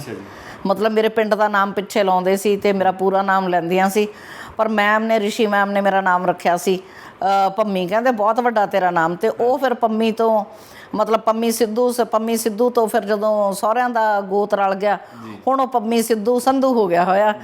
ਸੋ ਮੈਨੂੰ ਬਹੁਤ ਖੁਸ਼ੀ ਹੈ, ਮੈਂ ਰਿਸ਼ੀ ਮੈਮ ਦੀ ਸਟੂਡੈਂਟ ਹਾਂ। ਹੋਰ ਕੀ ਚੀਜ਼ਾਂ ਮੈਮ ਸਿੱਖੀਆਂ? ਲਾਈਕ ਰਾਈਫਲ ਸ਼ੂਟਿੰਗ ਹੋ ਗਈ, ਮਿਊਜ਼ਿਕ ਵੀ ਤੁਸੀਂ ਇੱਕ ਤਰ੍ਹਾਂ ਨਾਲ ਸਿੱਖ ਹੀ ਲਿਆ, ਸਿਤਾਰ ਸਿੱਖਦੇ ਸੀ। ਮਿਊਜ਼ਿਕ ਸਿੱਖਿਆ ਵੀ, ਮਿਊਜ਼ਿਕ 'ਚ ਮੈਂ ਗਾਇਆ ਵੀ। ਠੀਕ ਹੈ। ਤੇ ਗਰੁੱਪ ਸੌਂਗਸ ਮਤਲਬ ਕੰਪੀਟੀਸ਼ਨਸ ਜਿੱਤੇ ਆ। ਤੇ ਫਿਰ ਮੈਂ ਸਟੇਜ ਇੱਥੇ ਆ ਕੇ, ਚੰਡੀਗੜ੍ਹ ਆ ਕੇ ਮੈਂ ਸਟੇਜ ਕੀਤੀ ਹੈ ਬਹੁਤ ਡਾਕਟਰ ਸੁੰਦਰ ਸ਼ਰਮਾ ਹੋਰਾਂ ਨਾਲ। ਫਿਰ ਮੈਂ ਉਸ ਦੌਰ 'ਚ ਡਾਕਟਰ ਸੁੰਦਰ ਸ਼ਰਮਾ ਨੇ ਸ਼ੁਰੂ ਕਰਾਇਆ ਸੀਗਾ ਜੁਆਇੰਟ ਭੰਗੜਾ, ਕੁੜੀਆਂ ਦਾ ਤੇ ਮੁੰਡਿਆਂ ਦਾ, 4 ਕੁੜੀਆਂ 4 ਮੁੰਡੇ। ਸੋ ਫਿਰ ਮੈਂ ਭੰਗੜਾ ਵੀ ਕੀਤਾ, ਬਹੁਤ ਧਮਾਲ ਪਾਈ ਮਤਲਬ ਭੰਗੜੇ 'ਚ। ਠੀਕ ਹੈ। ਫਿਰ ਗਿੱਧਾ ਕੀਤਾ। ਗਿੱਧੇ 'ਚ ਵੀ ਮੇਰੇ ਕੋਲ ਬਹੁਤ ਸਾਰੇ ਅਵਾਰਡਸ ਹੈਗੇ ਆ। ਬੈਸਟ ਐਕਟਰਸ ਦਾ ਅਵਾਰਡ ਹੈਗਾ, ਬੈਸਟ ਡਾਂਸਰ ਦਾ ਹੈਗਾ। ਸੋ ਉਹ ਸਟੂਡੈਂਟ ਲਾਈਫ 'ਚ ਮੈਂ ਬਹੁਤ ਕੁਛ ਕੀਤਾ। ਪਰ ਬਾਅਦ ਵਿੱਚ ਫਿਰ ਮੈਂ ਉਸ ਤੋਂ ਬਾਅਦ ਮੈਂ ਜੋਬ ਕੀਤੀ ਆ ਪੰਜਾਬ ਗਵਰਨਮੈਂਟ ਦੇ ਨਾਲ, ਆਰਕਾਈਵਿਸਟ ਰਿਟਾਇਰ ਹੋਈ ਹਾਂ ਮੈਂ। ਅਤੇ ਉੱਥੇ ਵੀ ਪਰ ਮੈਂ ਮਤਲਬ ਮੇਰੇ ਜਿਹੜੇ ਵਿਊਅਰਸ ਹੈ, ਮੈਂ ਉਹਨਾਂ ਨੂੰ ਇਹੀ ਕਹਿਣਾ ਚਾਹੂੰਗੀ ਕਿ ਜ਼ਿੰਦਗੀ 'ਚ ਨਾ ਸਿੱਖਣਾ ਕਦੀ ਨਾ ਛੱਡੋ। ਜਦੋਂ ਅਸੀਂ ਸਿੱਖਣਾ ਛੱਡਤਾ ਸਮਝ ਲਓ ਅਸੀਂ ਬੁੱਢੇ ਹੋ ਗਏ। ਸੋ ਮੈਂ ਬੁੱਢੇ ਕਦੀ ਹੋਣਾ ਹੀ ਨਹੀਂ। ਇਹ ਬਹੁਤ ਵਧੀਆ ਗੱਲ ਕਹੀ ਹੈ ਮੈਮ, ਵੈਰੀ ਨਾਈਸ। ਸੋ ਮੈਂ ਮਤਲਬ ਫਿਰ ਜਦੋਂ ਜੋਬ 'ਚ ਆਈ ਹਾਂ ਤਾਂ ਮੇਰਾ ਜਿਹੜਾ ਕੰਮ ਸੀਗਾ ਉਹ ਰਿਕਾਰਡ ਫਾਈਲਸ ਨਾਲ ਸੰਬੰਧਿਤ ਸੀਗਾ, ਇਤਿਹਾਸ ਨਾਲ ਸੰਬੰਧਿਤ ਸੀ। ਜਿਵੇਂ ਤੁਸੀਂ ਮੇਰੀ ਅਲਮਾਰੀ ਦੇਖ ਰਹੇ ਹੋ, ਕਿਤਾਬਾਂ ਨਾਲ ਭਰੀ ਪਈ ਆ। ਸੋ ਇਤਿਹਾਸ ਨਾਲ ਮੇਰਾ ਜ਼ਿਆਦਾ ਸੰਬੰਧ ਰਿਹਾ, ਜਾਂ ਸਟੂਡੈਂਟਸ ਜਿਹੜੇ ਫੋਰਨ ਸਟੂਡੈਂਟ ਸੀਗੇ MPhil PhD ਦੇ, ਉਹਨਾਂ ਨਾਲ ਜ਼ਿਆਦਾ ਸੰਬੰਧ ਰਿਹਾ। ਉੱਥੇ ਵੀ ਫਿਰ ਮੈਂ ਰਿਕਾਰਡ ਮੈਨੇਜਮੈਂਟ ਦਾ 1 ਮਹੀਨੇ ਦਾ ਕੋਰਸ ਕਰਕੇ ਆਈ ਦਿੱਲੀ। ਉਸ ਤੋਂ ਬਾਅਦ ਮੈਂ ਡਿਪਲੋਮਾ ਇਨ ਆਰਕਾਈਵਲ ਸਟੱਡੀਜ਼ 1 ਸਾਲ ਦਾ ਕਰਕੇ ਆਈ। ਫਿਰ ਮੈਂ ਉਰਦੂ ਆਮੋਜ਼ ਕੀਤੀ। ਫਿਰ ਮੈਂ ਉਰਦੂ ਦਾ 10ਵੀਂ ਦਾ ਇਮਤਿਹਾਨ ਦਿੱਤਾ। ਅਤੇ ਇਹ ਵੀ ਬੜੀ ਇੰਟਰਸਟਿੰਗ ਗੱਲ ਹੈ ਬਈ ਅਸੀਂ ਮੇਰੇ ਇੱਕ ਸਿਸਟਰ ਲॉ ਸੀਗੇ ਤੇ ਨਾਲ ਬ੍ਰਦਰ ਇਨ ਲॉ ਮੇਰੇ ਹਸਬੈਂਡ, ਅਸੀਂ ਇੱਕ ਦੁਕਾਨ ਤੇ ਖੜੇ ਮੋਹਾਲੀ ਜੀ। ਤੇ ਉਦੋਂ ਮੇਰਾ ਉਰਦੂ 10ਵੀਂ ਦਾ ਐਗਜ਼ਾਮ ਸੀਗਾ। ਅੱਛਾ ਜੀ। ਤਾਂ ਅਸੀਂ ਕੋਈ ਖਰੀਦੋ ਫਰੋਖਤ ਕਰਨ ਗਏ ਸੀ, ਉੱਥੇ ਕੋਈ ਗੱਲ ਚੱਲ ਪਈ, ਖੜੇ ਖੜੇ ਬਿੱਲ ਕਾਊਂਟਰ ਤੇ ਕਿਸੇ ਨੇ ਪੁੱਛ ਲਿਆ ਕੁਛ ਮੈਨੂੰ, ਸ਼ਾਇਦ ਕੋਈ ਜਾਣ ਪਛਾਣ ਦੇ ਮਿਲ ਗਏ। ਮੈਂ ਕਿਹਾ ਨਹੀਂ, ਮੇਰਾ ਤਾਂ ਨਾ 10ਵੀਂ ਦਾ ਇਮਤਿਹਾਨ ਆ। ਅੱਛਾ। ਤੇ ਉਹ ਬੰਦਾ ਜਿਹੜਾ ਕਾਊਂਟਰ ਤੇ ਬੈਠਾ ਸੀਗਾ ਦੁਕਾਨ ਵਾਲਾ, ਉਹ ਮੈਨੂੰ ਉੱਪਰ ਤੋਂ ਨੀਚੇ ਤੱਕ ਦੇਖਿਆ ਵੀ ਬੀਬੀ ਅਨਪੜ੍ਹ ਤੇ ਲੱਗਦੀ ਨਹੀਂ, ਤੇ ਵੀ ਇਹ ਕਹਿ ਰਹੀ ਹੈ ਮੈਂ 10ਵੀਂ ਦਾ ਇੰਤਜ਼ਾਮ। ਹਾਂ। ਅਖੀਰ ਉਹਦੇ ਤੋਂ ਰਿਹਾ ਨਹੀਂ ਗਿਆ, ਉਹਨੇ ਮੈਨੂੰ ਪੁੱਛ ਹੀ ਲਿਆ, ਕਹਿੰਦਾ ਵੀ ਤੁਸੀਂ ਕਹਿ ਰਹੇ ਹੋ ਮੈਂ 10ਵੀਂ ਦਾ ਇਮਤਿਹਾਨ ਦੇਣਾ। ਮੈਂ ਕਿਹਾ ਹਾਂਜੀ ਮੈਂ 10ਵੀਂ ਦਾ ਇਮਤਿਹਾਨ ਦੇਣਾ, ਮੈਂ ਵੈਸੇ ਤੇ ਡਬਲ MFil ਹਾਂ, ਪਰ ਮੈਂ ਉਹ ਜਿਹੜਾ ਇਮਤਿਹਾਨ ਆ ਉਹ ਸਿਰਫ ਉਰਦੂ ਦਾ ਦੇਣਾ। ਉਰਦੂ ਦਾ ਦੇਣਾ ਹੈ। ਮੈਂ ਉਰਦੂ ਵੀ ਫਸਟ ਕਲਾਸ ਫਸਟ ਡਿਵੀਜ਼ਨ ਚ ਪਾਸ ਕਰੀ ਸੀ। ਕੀ ਬਾਤ ਹੈ ਮੈਮ। ਸੋ ਜ਼ਿੰਦਗੀ 'ਚ ਬਹੁਤ ਕੁਝ ਸਿੱਖਿਆ। ਫਿਰ ਜਦੋਂ ਮੇਰੇ ਹਸਬੈਂਡ ਦੀ ਬਿਮਾਰੀ ਰਹੀ ਹੈ, ਉਹਦੇ 'ਚ ਵੀ ਬਹੁਤ ਕੁਝ ਸਿੱਖਿਆ। ਉਹਨੇ ਮੈਨੂੰ ਹੋਰ ਵੀ ਜ਼ਿਆਦਾ ਜ਼ਿੰਦਗੀ ਜਿਉਣੀ ਸਿਖਾਈ। ਪਰ ਇੱਕ ਚੀਜ਼ ਮੈਂ ਬੜੀ ਮਤਲਬ ਲਗਨ ਨਾਲ ਸਿੱਖੀ ਸੀ ਕਿ ਉਹ ਜਿਹੜਾ ਮੇਰਾ ਜੀਵਨ ਹੈ 1986 ਤੋਂ ਲੈ ਕੇ 2016 ਤੱਕ ਜੀ, ਉਹਦੇ 'ਚ ਮੈਂ ਜਿਹੜੀਆਂ ਵੀ ਚੀਜ਼ਾਂ ਮਤਲਬ ਜਿਹੋ ਜਿਹੇ ਵੀ ਹਾਲਾਤ ਆਉਂਦੇ ਰਹੇ, ਉਹਦੇ 'ਚ ਜਦੋਂ ਕੋਈ ਖੁਸ਼ੀ ਮਿਲਦੀ ਸੀ ਨਾ, ਉਹਨੂੰ ਜਿਵੇਂ ਜੱਫਾ ਮਾਰ ਲਈਦਾ ਸੀਗਾ ਕਿ ਆ ਜਾ ਹੁਣ ਚੱਲੀ ਕਿੱਥੇ ਆ। ਕੀ ਬਾਤ ਹੈ। ਠੀਕ ਹੈ। ਸੋ ਖੁਸ਼ੀਆਂ ਨੂੰ ਵੀ ਅਸੀਂ ਮਾਣਿਆ। ਇਹ ਨਹੀਂ ਹੈਗਾ ਕਿ ਮੈਂ ਸਾਰੀ ਜ਼ਿੰਦਗੀ ਦੁੱਖ ਹੀ ਹੰਢਾਇਆ। ਉਹ ਜਿਹੜੀਆਂ ਛੋਟੀਆਂ ਛੋਟੀਆਂ ਖੁਸ਼ੀਆਂ ਸੀ, ਮੈਂ, ਮੇਰਾ ਹਸਬੈਂਡ, ਮੇਰਾ ਬੱਚਾ, ਸਾਡੀ ਫੈਮਿਲੀ, ਅਸੀਂ ਬਹੁਤ ਹੰਢਾਈਆਂ ਨੇ ਖੁਸ਼ੀਆਂ ਵੀ। ਪਰ ਖੁਸ਼ੀਆਂ ਖੋਹ ਲਈਦੀਆਂ ਨੇ, ਖੁਸ਼ੀਆਂ ਬੈਠੇ ਬੈਠੇ ਨਹੀਂ ਮਿਲਦੀਆਂ। ਕੀ ਬਾਤ ਹੈ ਮੈਮ। ਔਰ ਮੇਰੇ ਖਿਆਲ ਨਾਲ ਇਹ ਬਹੁਤ ਵਧੀਆ ਗੱਲ ਤੁਸੀਂ ਕਹੀ ਹੈ ਕਿ ਚਾਹੇ ਉਹ ਸਮਾਂ ਕਿਵੇਂ ਦਾ ਵੀ ਸੀਗਾ, ਉਹਦੇ ਵਿੱਚੋਂ ਵੀ ਤੁਸੀਂ ਖੁਸ਼ੀਆਂ ਲੱਭ ਲਈਆਂ। ਤੇ ਕਹਿਣ ਦਾ ਭਾਵ ਹੈ ਵੀ ਲਾਈਫ ਦੇ ਵਿੱਚ ਖੁਸ਼ੀ ਸ਼ਾਇਦ ਤੁਹਾਡੇ ਸਾਹਮਣੇ ਹੁੰਦੀ ਹੈ ਜਾਂ ਤੁਸੀਂ ਉਸ ਖੁਸ਼ੀ ਦੇ ਮਾਹੌਲ 'ਚ ਹੁੰਦੇ ਹੋ। ਇਹ ਸਾਰਾ ਤੁਹਾਡੀ ਸੋਚ ਦੇ ਉੱਤੇ ਡਿਪੈਂਡ ਕਰਦਾ ਕਿ ਤੁਸੀਂ ਆਪਣੀ ਸੋਚ ਨੂੰ ਕਿਵੇਂ ਬਣਾਉਂਦੇ ਹੋ। ਤੇ ਜਦੋਂ ਤੁਸੀਂ ਖੁਸ਼ੀਆਂ ਲੱਭਦੇ ਹੋ ਤਾਂ ਤੁਹਾਨੂੰ ਹਰ ਚੀਜ਼ 'ਚੋਂ ਖੁਸ਼ੀ ਲੱਭਣੀ ਸ਼ੁਰੂ ਹੋ ਜਾਂਦੀ ਹੈ, ਕਿਸੇ ਵੀ ਹਾਲਾਤਾਂ 'ਚ। ਸੋ ਬਹੁਤ ਵਧੀਆ ਮੈਮ, ਇਨਕਰੇਜਿੰਗ ਹੈ। ਅੱਛਾ, ਜਿਵੇਂ ਤੁਸੀਂ ਸੰਗੀਤ ਨਾਲ ਵੀ ਜੁੜੇ ਰਹੇ, ਸੋ ਤੁਹਾਡੀ ਫੇਵਰੇਟ ਲਿਸਟ ਦੇ ਵਿੱਚ ਕੌਣ ਸੀ, ਲਾਈਕ ਪੁਰਾਣੇ ਗਾਇਕਾਂ ਦੇ ਵਿੱਚੋਂ ਜਾਂ ਜਿਹਨੂੰ ਤੁਸੀਂ ਗੁਣਗੁਣਾਉਣਾ ਪਸੰਦ ਕਰਦੇ ਹੋ? ਮੈਨੂੰ ਰਫੀ ਸਾਹਿਬ ਬਹੁਤ ਅੱਛੇ ਲੱਗਦੇ ਸੀ। ਠੀਕ ਹੈ। ਤੇ ਮੈਨੂੰ ਮਹਿੰਦਰ ਕਪੂਰ ਸਾਹਿਬ ਨੇ ਜਿਹੜਾ ਸ਼ਿਵ ਗਾਇਆ ਜੀ, ਉਹ ਬਹੁਤ ਪਸੰਦ ਆ। ਸੋ ਮਿਊਜ਼ਿਕ ਨਾਲ ਮੈਨੂੰ ਬਹੁਤ ਲਗਾਵ ਹੈ। ਪਰ ਕੋਈ ਬੁਰਾ ਨਾ ਮਨਾਇਓ, ਜਿਹੜਾ ਅੱਜ ਦਾ ਮਿਊਜ਼ਿਕ ਆ ਉਹ ਮੈਨੂੰ ਨਹੀਂ ਪਸੰਦ ਆਉਂਦਾ। ਇਸ ਕਰਕੇ ਨਹੀਂ ਕਿ ਤੁਸੀਂ ਇਹ ਨਾ ਸੋਚ ਲਿਓ ਕਿ ਵੀ ਹੁਣ ਤੁਹਾਡੀ ਉਮਰ ਦਾ ਤਕਾਜ਼ਾ, ਮਤਲਬ ਮੇਰੀ ਉਮਰ ਦਾ ਕੋਈ ਤਕਾਜ਼ਾ ਨਹੀਂ, ਤੁਹਾਡੇ ਬਰਾਬਰ ਹੁਣ ਵੀ ਨੱਚ ਸਕਦੀ ਹਾਂ। ਤੇ ਪਰ ਮਿਊਜ਼ਿਕ ਮੈਨੂੰ ਪਸੰਦ ਆ। ਅੱਜ ਦਾ ਜਿਹੜਾ ਮਿਊਜ਼ਿਕ ਆ ਸਤਿੰਦਰ ਸਰਤਾਜ ਜੀ, ਤੇ ਬਹੁਤ ਸੋਹਣਾ ਲਿਖਦੇ ਨੇ ਤੇ ਬਹੁਤ ਸੋਹਣਾ ਗਾਉਂਦੇ ਨੇ। ਪਰਮਾਤਮਾ ਉਹਨਾਂ ਨੂੰ ਹੋਰ ਉਚਾਈਆਂ ਤੇ ਪਹੁੰਚਾਵੇ ਜੀ। ਔਰ ਅਗਰ ਜਿਵੇਂ ਤੁਸੀਂ ਪੁਰਾਣੇ ਗੀਤਾਂ ਦੀ ਗੱਲ ਕੀਤੀ, ਸੋ ਸੰਗੀਤ ਜਿਹੜਾ ਹੁੰਦਾ ਉਹ ਚੰਗੇ ਮਾੜੇ ਹਾਲਾਤਾਂ ਦੇ ਲਈ ਹੀ ਬਣਿਆ ਹੈ ਨਾ। ਮਾੜੇ ਹਾਲਾਤਾਂ ਦੇ ਵਿੱਚ ਅਸੀਂ ਸੈਡ ਸੌਂਗ ਸੁਣ ਲੈਂਦੇ ਹਾਂ, ਚੰਗੇ ਹਾਲਾਤਾਂ ਦੇ ਵਿੱਚ ਅੱਛੇ ਖੁਸ਼ਨੁਮਾ ਗੀਤ ਸੁਣ ਲੈਂਦੇ ਹਾਂ। ਤੁਹਾਨੂੰ ਕਿਸ ਨੂੰ, ਜਿਵੇਂ ਤੁਸੀਂ ਦੱਸ ਹੀ ਦਿੱਤਾ ਕਿ ਮੈਨੂੰ ਇਹ ਸੁਣਨਾ ਪਸੰਦ ਸੀ, ਸੋ ਕਿਸ ਨੂੰ ਗੁਣਗੁਣਾਉਣਾ ਪਸੰਦ ਸੀ ਜੋ ਤੁਹਾਨੂੰ ਜ਼ਿੰਦਗੀ 'ਚ ਹੌਸਲਾ ਬਖਸ਼ਦਾ ਹੋਵੇ? ਕਿਸ ਨੂੰ ਗੁਣਗੁਣਾਉਣਾ ਪਸੰਦ ਸੀ ਜਾਂ ਕਿੱਦਾਂ ਦਾ ਕੋਈ ਗੀਤ? ਦੇਖੋ ਉਸ ਵੇਲੇ ਤਾਂ ਨਾ ਫਿਰ ਤੁਹਾਨੂੰ ਕੁਛ, ਜਦੋਂ ਤੁਸੀਂ ਟੁੱਟੇ ਹੁੰਦੇ ਹੋ, ਫਿਰ ਉਦੋਂ ਮੈਨੂੰ ਲੱਗਦਾ ਤੁਹਾਨੂੰ ਪਰਮਾਤਮਾ ਤੋਂ ਉੱਤੇ ਕੁਛ ਨਹੀਂ ਨਜ਼ਰ ਆਉਂਦਾ। ਜੀ, ਠੀਕ ਹੈ। ਉਸ ਵੇਲੇ ਤੁਹਾਨੂੰ ਫਿਰ ਉਹੀ ਸ਼ਬਦ ਗੁਣਗੁਣਾਉਣੇ ਅੱਛੇ ਲੱਗਦੇ ਆ, ਹੈ ਨਾ। ਜੋ ਮੰਗੇ ਠਾਕੁਰ ਆਪਣੇ ਤੇ ਸੋਈ ਸੋਈ ਦੇਵੈ। ਸੋ ਉਹੋ ਜਿਹੀਆਂ ਚੀਜ਼ਾਂ ਵੀ ਵਧੀਆ ਲੱਗਦੀਆਂ ਨੇ। ਬਾਕੀ ਗੀਤ ਤਾਂ ਬੇਹਿਸਾਬ ਨੇ। ਕੋਈ ਇੱਕ ਤੁਹਾਡਾ ਫੇਵਰੇਟ ਗੀਤ, ਕੋਈ ਅਗਰ ਦੋ ਲਾਈਨਾਂ ਵੀ? ਚੰਗਾ ਲੱਗਦਾ। ਹਾਂਜੀ, ਤੁਹਾਡੇ ਮੂੰਹੋਂ ਸੁਣਨਾ ਵੀ ਚਾਹਾਂਗੇ।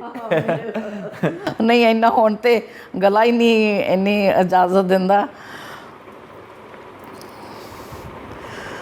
ਤੂੰ ਜਹਾਂ ਜਹਾਂ ਚਲੇਗਾ, ਮੇਰਾ ਸਾਇਆ ਸਾਥ ਹੋਗਾ, ਮੇਰਾ ਸਾਇਆ, ਮੇਰਾ ਸਾਇਆ, ਮੇਰਾ ਸਾਇਆ। ਕੀ ਬਾਤ ਹੈ, ਬਹੁਤ ਵਧੀਆ। ਕਦੀ ਗਾਇਆ ਨਹੀਂ, ਬੜਾ ਅਦਰਵਾਈਜ਼ ਅੱਜ ਅਸੀਂ ਗਵਾਤਾ, ਪਰ ਬਹੁਤ ਵਧੀਆ ਲੱਗਿਆ। ਕਈ ਵਾਰ ਸ਼ਾਇਦ ਇਹ ਜ਼ਰੂਰੀ ਨਹੀਂ ਹੁੰਦਾ ਕਿ ਤੁਸੀਂ ਕਿੰਨਾ ਇਸ ਵੇਲੇ ਸੁਰਾਂ ਦੇ ਵਿੱਚ ਗਾ ਪਾ ਰਹੇ ਹੋ, ਆਵਾਜ਼ ਕਿੰਨਾ ਸਾਥ ਦੇ ਰਹੀ ਹੈ, ਗਲਾ ਕਿੰਨਾ ਸਾਥ ਦੇ ਰਿਹਾ, ਪਰ ਜ਼ਰੂਰੀ ਇਹ ਹੁੰਦਾ ਕਿ ਤੁਹਾਡੀ ਰੂਹ ਕਿੰਨਾ ਸਾਥ ਦੇ ਰਹੀ ਹੈ। ਬਿਲਕੁਲ ਬਿਲਕੁਲ। ਸੋ ਤੁਸੀਂ ਕਿੰਨਾ ਰੂਹ ਦੇ ਨਾਲ ਉਸ ਨੂੰ ਗੁਣਗੁਣਾ ਰਹੇ ਹੋ। ਥਾਇਰਾਇਡ ਕਰਕੇ ਥੋੜੀ ਮੈਨੂੰ ਪ੍ਰੋਬਲਮ ਆਈ ਹੈ। ਜੀ ਹਾਂਜੀ ਜੀ, ਕੋਈ ਗੱਲ ਜੀ। ਅੱਛਾ, ਇਸ ਤੋਂ ਇਲਾਵਾ ਮੈਂ ਸੀਐਮ ਸਾਹਿਬ ਦੀ ਵੀ ਗੱਲ ਕਰਨਾ ਚਾਹਾਂਗਾ, ਭਗਵੰਤ ਮਾਨ ਸਾਹਿਬ। ਉਹਨਾਂ ਦੇ ਨਾਲ ਵੀ ਤੁਸੀਂ ਬਹੁਤ ਜਿਹੜੇ ਸੀਰੀਅਲਸ ਨੇ ਉਹਨਾਂ ਦੇ ਵਿੱਚ ਕੰਮ ਕਰਦੇ ਰਹੇ ਹੋ, ਸੋ ਐਕਟਿੰਗ ਕਰਦੇ ਰਹੇ ਹੋ ਉਹਨਾਂ ਦੇ ਨਾਲ। ਸੋ ਉਹਨਾਂ ਦੇ ਨਾਲ ਤਜਰਬਾ ਕਿਵੇਂ ਦਾ ਰਿਹਾ? ਨਹੀਂ, ਮੈਂ ਉਹਨਾਂ ਦੇ ਨਾਲ ਸੀਰੀਅਲਸ ਵਿੱਚ ਤਾਂ ਬਹੁਤ ਕੰਮ ਨਹੀਂ ਕੀਤਾ ਜੀ। ਉਹਨਾਂ ਦੀ ਸ਼ਾਇਦ ਉਹ ਪਹਿਲੀ ਫਿਲਮ ਸੀਗੀ। ਅੱਛਾ, ਫਿਲਮ ਦੇ ਵਿੱਚ ਹਾਂ, ਫਿਲਮ 'ਚ ਮੈਂ ਸੁੱਖਾ ਫਿਲਮ 'ਚ ਅਸੀਂ ਇਕੱਠੇ ਕੰਮ ਕੀਤਾ ਸੀ।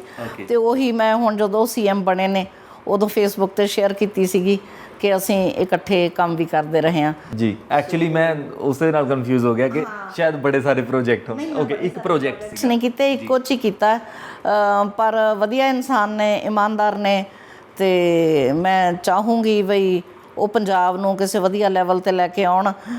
ਬਾਕੀ ਲੋਕਾਂ ਨੇ ਤਾਂ ਕੁਛ ਨਾ ਕੁਛ ਆਪਾਂ ਨੂੰ ਹਮੇਸ਼ਾ ਕਹਿਣਾ ਹੁੰਦਾ, ਪਰ ਕਿਉਂਕਿ ਹਾਲੇ ਉਹਨਾਂ ਨੂੰ ਬਣੇ ਸਿਰਫ 20 ਕੁ ਦਿਨ ਹੋਏ ਆ, ਤੇ ਆਪਾਂ 20 ਦਿਨਾਂ 'ਚ ਇਹ ਨਹੀਂ ਉਮੀਦ ਕਰ ਸਕਦੇ ਕਿ ਉਹ ਅੱਜ ਹੀ ਸਾਡੇ ਲਈ ਚੰਦ ਤਾਰੇ ਤੋੜ ਕੇ ਜ਼ਮੀਨ ਤੇ ਵਿਛਾ ਦੇਣਗੇ ਜੀ। ਉਹਨਾਂ ਨੂੰ ਸਮਾਂ ਜ਼ਰੂਰ ਦੇਣਾ ਬਣਦਾ, ਤੇ ਮੈਨੂੰ ਉਮੀਦ ਆ ਵੀ ਉਹ ਸਾਡੇ ਲਈ ਕੁਛ ਨਾ ਕੁਛ ਜ਼ਰੂਰ ਕਰ। ਇਹ ਵੀ ਕੋਇਨਸੀਡੈਂਸ ਹੈਗਾ ਕਿ ਅੱਜ ਅਸੀਂ ਇਹ ਗੱਲ ਕਰ ਰਹੇ ਹਾਂ ਇੰਟਰਵਿਊ ਦੇ ਵਿੱਚ, ਬਾਈ ਚਾਂਸ ਗੱਲ ਹੋ ਗਈ ਕਿਉਂਕਿ ਦੋਨਾਂ ਦਾ ਫੀਲਡ ਸੇਮ ਰਿਹਾ ਐਕਟਿੰਗ ਦਾ। ਪਰ ਅੱਜ ਹੀ ਮੁੱਖ ਮੰਤਰੀ ਸਾਹਿਬ ਨੇ ਇਹ ਗੱਲ ਲੋਕਾਂ ਦੇ ਨਾਲ ਕੀਤੀ ਹੈ, ਉਹਨਾਂ ਦੇ ਅੱਗੇ ਰੱਖੀ ਹੈ ਕਿ ਰੰਗਲਾ ਪੰਜਾਬ ਬਣਾਵਾਂਗੇ, ਪਰ ਉਸ ਦੇ ਲਈ ਸਾਨੂੰ ਥੋੜ੍ਹਾ ਸਮਾਂ ਦਿਓ। ਹਾਂ, ਤੇ ਸਮਾਂ ਬਿਲਕੁਲ ਜ਼ਰੂਰੀ ਹੈ। ਦੇਖੋ ਕਿੱਥੇ ਮਤਲਬ ਮੈਂ ਕਿਸੇ ਪਾਰਟੀ ਦੇ ਨਾਲ ਜੁੜੀ ਨਹੀਂ ਹੋਈ, ਨਾ ਮੈਂ ਕਿਸੇ ਪਾਰਟੀ ਦੇ ਖਿਲਾਫ ਹਾਂ, ਠੀਕ ਹੈ, ਪਰ ਮੈਂ ਸੱਚ ਨੂੰ ਸੱਚ ਤੇ ਝੂਠ ਨੂੰ ਝੂਠ ਕਹਿਣ 'ਚ ਜ਼ਰੂਰ ਵਿਸ਼ਵਾਸ ਰੱਖਦੀ ਹਾਂ।